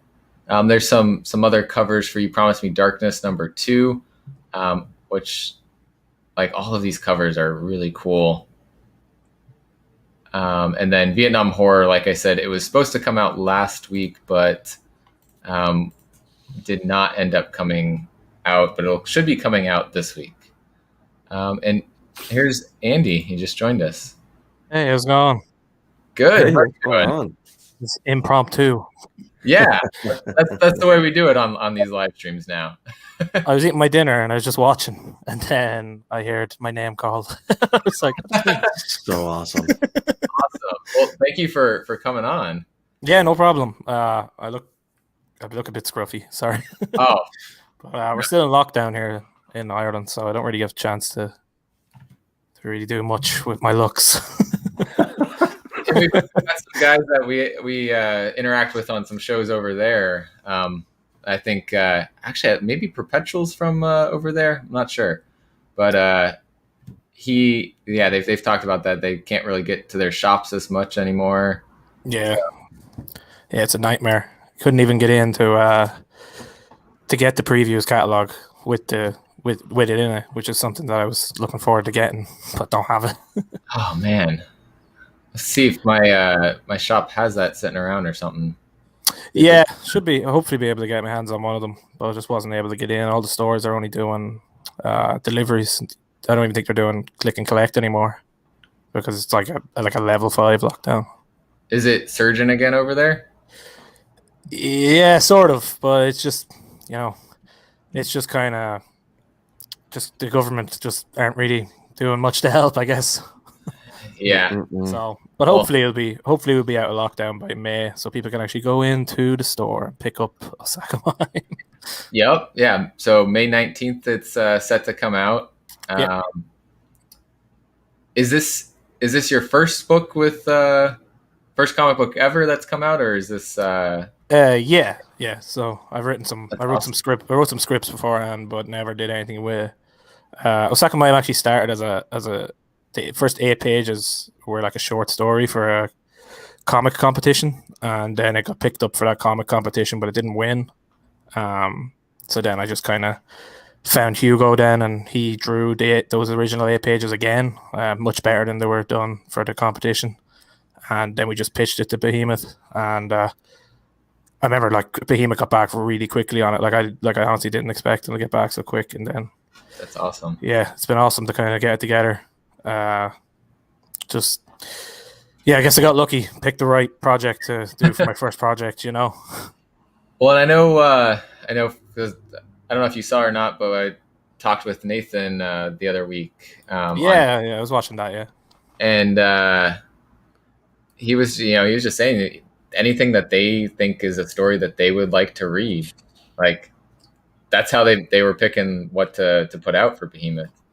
Yeah, so I think that's what's really kind of cool about them is that it's a lot of people that you maybe have never heard about, but I still have a lot of talent and stuff. Like as you were saying about like You Promised Me Darkness. Like I never heard of Damien before. Like I've spoken to him now just because we both have created through Behemoth. But like it's insane how good that book looks. Right, and setting. I mean, maybe not overall records, but recent records for absolutely insane what that's selling. Yeah, it's absolutely book. I couldn't believe. Like I honestly couldn't believe when I seen them numbers. I was like, that's fucking insane numbers. Like, yeah, they 30,000 plus copies. Like, yeah, pre-orders. Like, it's so good. I think it was more orders for one store than what their Deadpool orders were, which is pretty crazy. Like, how popular that character is. Absolutely. And I mean, since I first started picking up Behemoth books, like I'm just like, man, this is good. Did I try something else? This is good. After that I've been enjoying. Yeah, I think I've the Gatherer downstairs somewhere, and there's a few more that I have to pick up. But the ones I have seen are really cool. And then even more like the ones that have planned down the line are really cool as well. Like I think the 2 guys have really good eyes for talent, I think. Absolutely. I think the other thing they said they were trying to do more is promoting, like you said, unknown people, so getting your first book out there, which is really cool, but then translating books that do well in their own country, like Necromorphos. That one was one I really loved. I'm just glad they brought to America. Yeah. The next book I'm working with an Italian artist who is like pretty big in Italy, but like would have no real presence in America. And it's crazy because he's so like talented, but sometimes it's just tough for people in different countries to get kind of a presence in America. And it's cool to have publishers that are actively not just willing to help, but actively trying to help. Yeah, absolutely. I'm sporting the Behemoth today. Well, it's thanks to channels like this too, because I didn't even know about the book, and now I'm ordering the book for the shop right now. Thank you. And, this is great. Like there's some really cool comics channels on YouTube. Like, and it's cool. You all help each other out as well. It's like I subscribe to one, and then I'm like, oh, this guy does something cool as well. I'll check him out as well. So like I'm starting to run out of. Starting to just have like constantly new videos to watch, so it's great as well. Do you have an Instagram where you post your works, or? Yeah, I have an Instagram and I have a Twitter. I post a lot of my work, and I also post a lot of nonsense. So if you don't mind someone who No. posts a bit of nonsense every while, I'll put it in the chat. Have you seen our stuff? So it's I got that's the Twitter anyway. I used to be Midnight Otter with an O, but I got in some arguments with people and ended up banned. Oh, I dropped the Instagram link and I'll put Twitter and then your at. Yeah. So here we go. Perpetual Comics. He's out your way. Nah, he's excited about your work too, I think.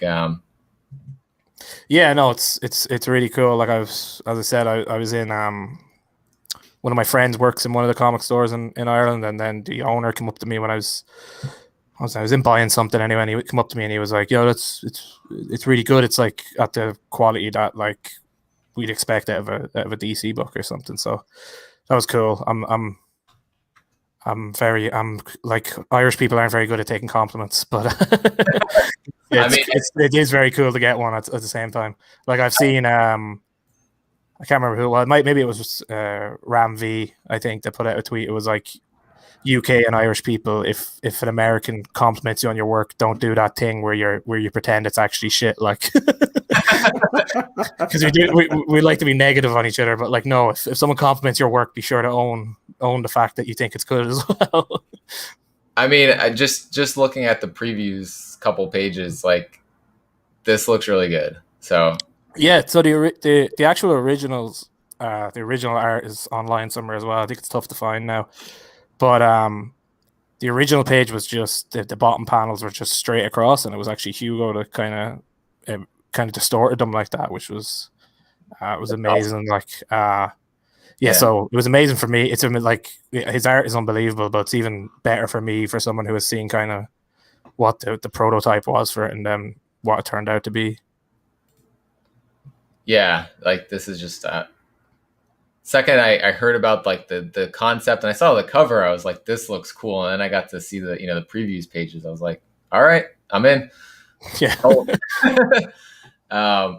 But yeah, you're talking about you've seen some like other YouTube channels. You click on one, you're going to the next. Have you ever seen the Spine Tick show? I haven't watched it yet. I've seen links to it. But I need to. It's yeah, we're on Saturday nights at like 11 Eastern, so it's kind of, you're probably asleep when we start, but yeah, I'm up most Saturdays watching the UFC. They're on pretty late over here. Mm-hmm. Yeah, guys like Andy here, actually, yeah. So another Andy. He I think he's come on. Most of our friends over there, they've woken up and we're still on, like we've been going for like 6-7 hours, and they hop on. It's like 8 a.m. and they're joining us. So it's pretty cool. Yeah. Once you get the cup of coffee in, you'll be fine. Yeah, exactly. But when this comes out, love to have you on here or even that show to promote it even more. Yeah, it'd be cool to do a more type of plan thing. Yeah, it'd be cool. I'm always up to chat. I had to buy this goddamn mic for my job, so I like to use it for stuff that I actually enjoy doing as well. There you go. Yeah, get some fun use out of it. Yeah, I did see that too. Declan Shalvey was yeah, that was awesome for this. Yeah, so I messaged a few like Irish creators and a few other creators that would have had an inspiration on me, just to ask them if they wanted to take a look at it. A lot of them don't get back because they're obviously so busy, and reading books is part of their jobs as well, so they're probably too busy. But Declan and a few others took a look, and he gave me like a pull quote for it, which is pretty cool, because if the book ever goes to another print, and we can stick that on the cover as well or something. That's so awesome. Yeah, he's a really cool guy, and he's really supportive of like the Irish community as well. Awesome. Well, I don't want to take too much of your time. You said you're getting dinner ready, so. Well, we subbed up and already reposted your stuff. Yeah, thanks so much, man. Awesome, that means loads. That means a lot to me. Thank you, and thanks for having me on. Of course. Hopefully, we can do a more planned one next time. Yeah, I'll reach out as we're getting closer to when it's coming out. And Hey, when all this crazy lockdown stuff stops, maybe we can hit you up and fly you into Alaska to do a signing at our Comic Con or something. I think going to Alaska would be like one of the coolest things I ever. Like I've been to America a few times, but like it's been like New York and Las Vegas. Like everyone has done that. I've always wanted to go to like the more smaller areas of America. So definitely, Yeah, we're gonna I'd be have to well make up that for going to happen. Alaska. Awesome, man. All right. All right, thanks for having me, guys. See you. Take care. thanks for hanging. That was Nice. Well, that was impromptu. That was awesome, man. Yeah. Shout out to Andy. Guys, those links I dropped in the chat. Be sure to follow him on Instagram. Follow him on Twitter if you got a Twitter. Be sure to look out for this book.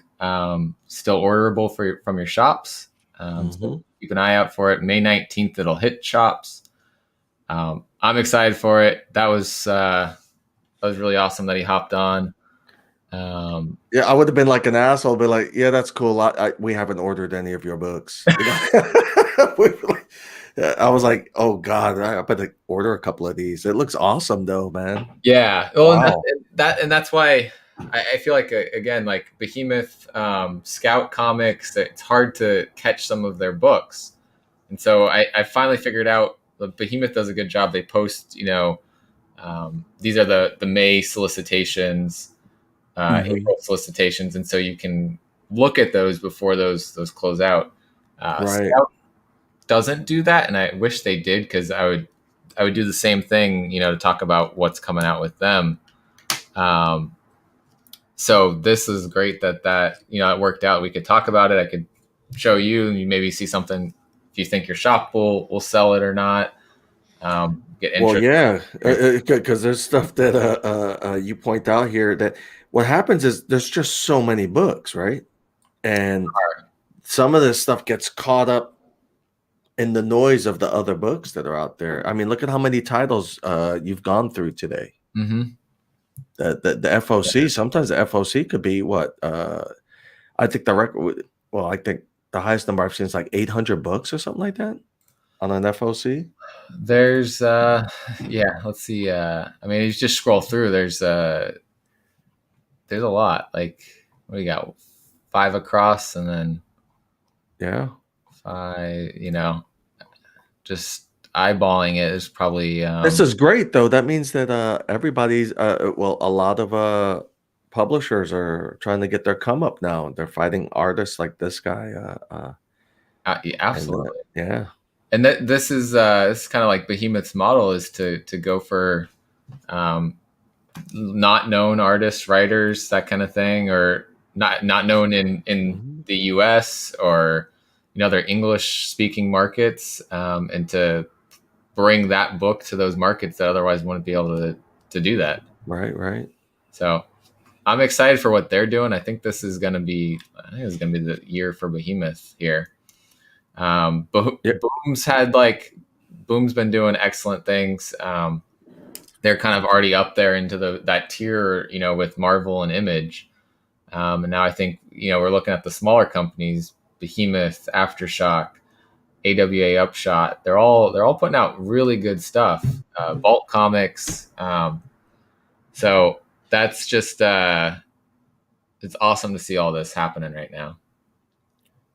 Yeah, this guy Andy here, I'm liking it, man. Here's the thing too: is graphic novels and trades. I used to shy away from them for the shop, and now, all of a sudden, we've had a surge in sales on those things. Because normally you go into shops, their bookshelves are filled with this stuff, and here's a brand new graphic novel that I think people are gonna just salivate over, because it's got a really nice dark feel to it. Yeah, like you said, I'm normally a one issue kind of thing, but like, here's Freak Snow Volume 1. It came out as a graphic novel, kind of trade paperback kind of thing. And that was really enjoyable. Purple Oblivion, also Behemoth, of course. That has like a TKO model, and I mean, they're their own thing, but Oh, look at the quality of the paper. Oh yeah, like it's even got freaking like flaps in the front, like it's like a book kind of thing. Yeah, that's High awesome. quality. That's how they're supposed to do it. Exactly. And so I'm going back and I'm going through Behemoth's catalog and looking at the graphic novels that I want to read from it, ordering one or two here and there. Where are they out of? I don't know. I want to say Texas though, because I ordered something and it came from Texas. So I think that's where the company's out of. Like I know, Texas is starting to become quite the hub. Huh? Well, it's been for a bit, but yeah, hell, CBCS is right there in Dallas. Yeah. The Something's Killing the Children trade paperback volume 3 has not hit FOC yet. It might come out the same time that issue 16 will come out. Might be happening.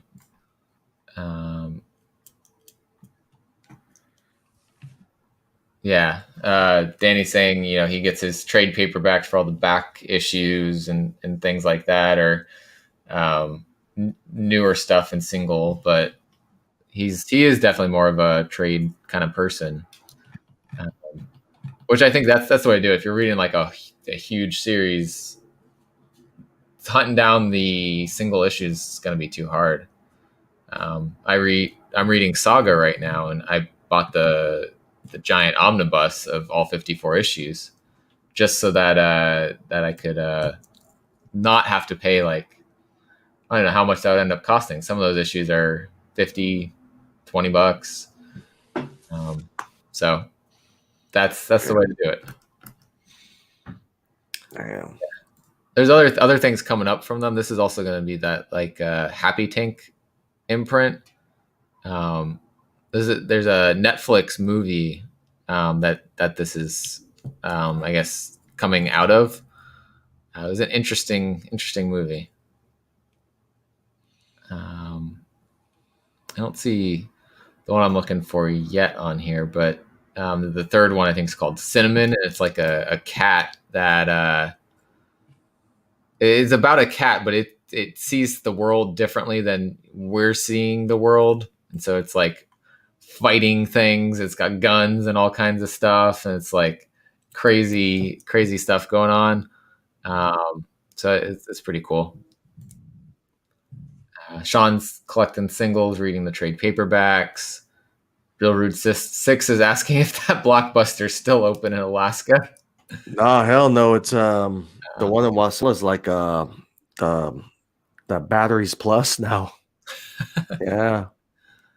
This actually, this is kind of, we're off FOC now. This is coming out in June. This looks interesting. Actually, interesting factoid. Some of the rack system in our shop is from that Blockbuster that went out of business. Nice. Yeah. So the other thing, curious, we passed FOC on this. This is coming up. I wonder if you guys are able to still order more copies of You Promised Me Darkness. Just out of curiosity. I'll look. Or if it like sold out too. Because like Andy was saying, that hit 30,000 plus copies, and that's like their biggest selling book. Actually, that's Behemoth's biggest selling book. That's number one? Yeah, number one. Nope, can still get it. Okay. Awesome. Yeah. So I think those of you in the chat still watching, I think that's one to look out for as well. You Promised Me Darkness. You got 7 covers to choose from. Holy cow. 1, 2, 3, 4, 5, 6. There should be 7 total. I only see. Yeah, I see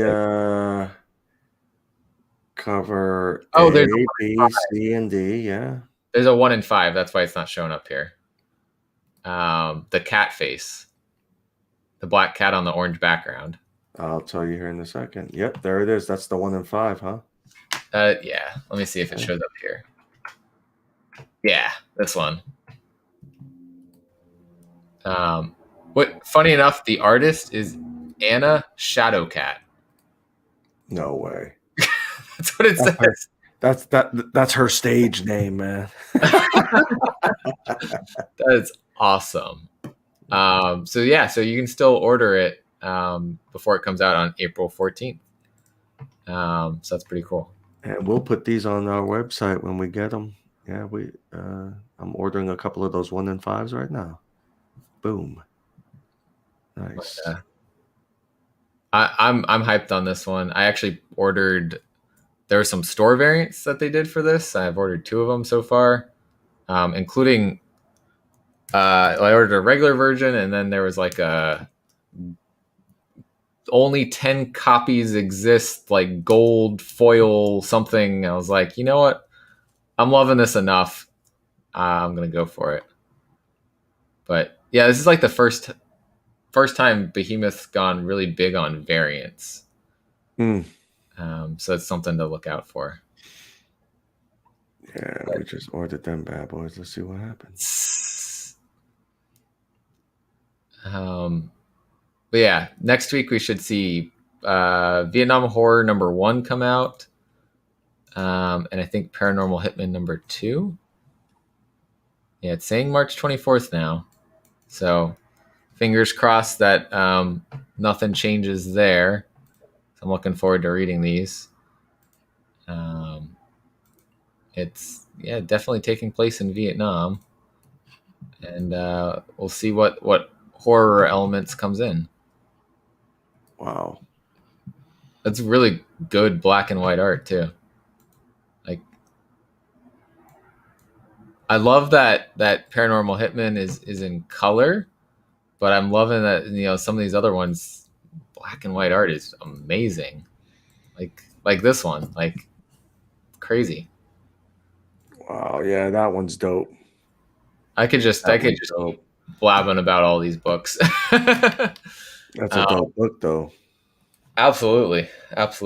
And I was glad we had a little bit extra time here so we could talk about those. But normally Phil would be on right now. He's not going live today. I don't know if he's dropping. I don't remember if he said he was dropping a video today or not. But I knew already he wasn't going live today. No, he said that he was he was working on uploads and stuff though. So. Oh, there we go.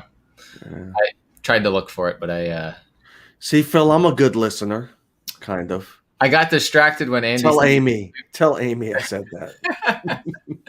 I got distracted when Andy said he was going to come on. I was like, all right. Kind of lost focus there, but Phil, so be on the lookout for some content from Phil early this week. Nice. Always high quality content. Always worth watching, listening to, learning from, especially when he goes through the previews catalog. And you can see these books well ahead of time. Let your shop know what book you're interested in, before you get to that final cutoff, which I know I need to do a better job of. I live week to week right now with the FOC. We all do. I mean, yeah, my shop, thankfully, like, they're like, all right, yeah, what, if I haven't sent them an email, they're like, what's wrong? Like, what books do you want? So that's good. And then, with setting up the pool list with you guys, I'm going to get like a couple here and there, show you guys some support because I love what you guys are doing. Thank you. But I'm not in a situation that I know like Sean was in where his LCS kind of screwed him over a little bit and made him mad. So he's like, I'm going to go to the people that I love that are out there for the community. And we appreciate the love, man. If you love your LCS, stick with your LCS. If there's something that they can't keep in stock of that maybe we can hook you up with, we'd love the business. But at the end of the day, we just want to we're just thankful to be a part of this community. So yeah, if you want to buy anything from them and save a little bit, there's a discount code, Sparks15. And that's usually just things on the website that'll go. And there we go. Aegis Comics Alaska. It's down in the description. Wow, I can't even. I'm pointing down as if I was still on the screen, but it's down in the description. The link to the website, the link to their Instagram might be there too, and then the YouTube channel, of course, where you get to see some hilarious parodies like Shady Raccoon Guy. We get Dream of August next week, so lots of cool things coming up there. The other thing that we can announce today, we've got the Road to 500 going on, right? Oh yeah, that's right. So I threw this together. Thanks to Lou and Amy and everyone at Aegis. We're going to be giving away some 1 in 25s of Berserker #1, one of the Bermejo, and one of the Grandpa. That's right. And So you guys better sub up. I think what I'm probably going to do is post this to Instagram.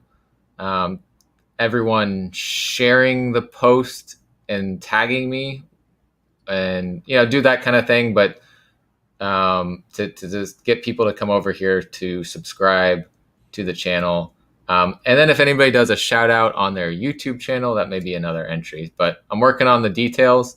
But figured to drop this. We're at 450 subs earlier today. So we're approaching 500, and then when we hit 500, I have my own giveaways lined up. So get excited for that. Spine Ticks, we've got a 500 giveaway coming up next week on the show. So Be sure that you're there Saturday night, 11 Eastern. We're going to give stuff away throughout the show.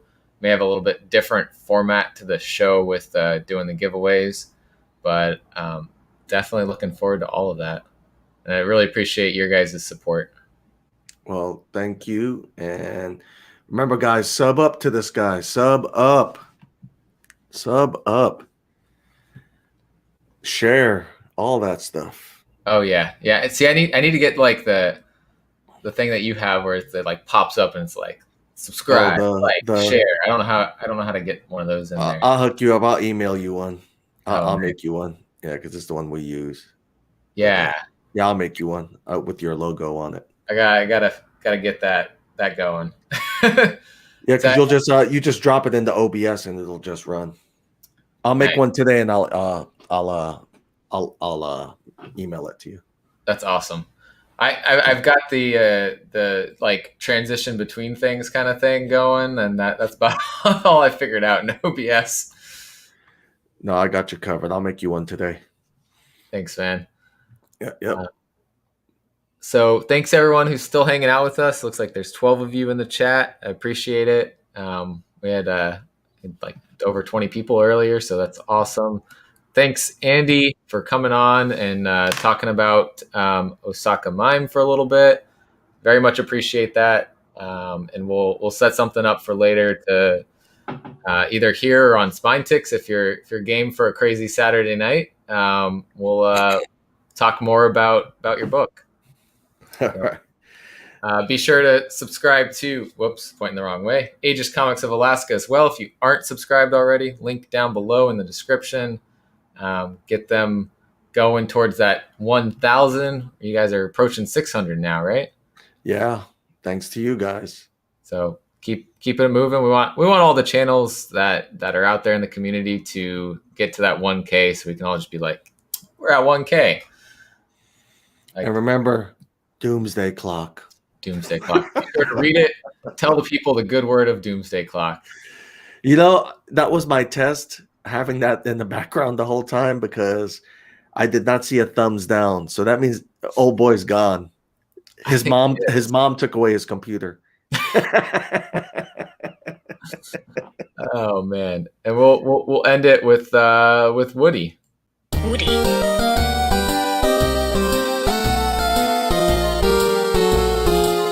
FOC. Thanks everybody.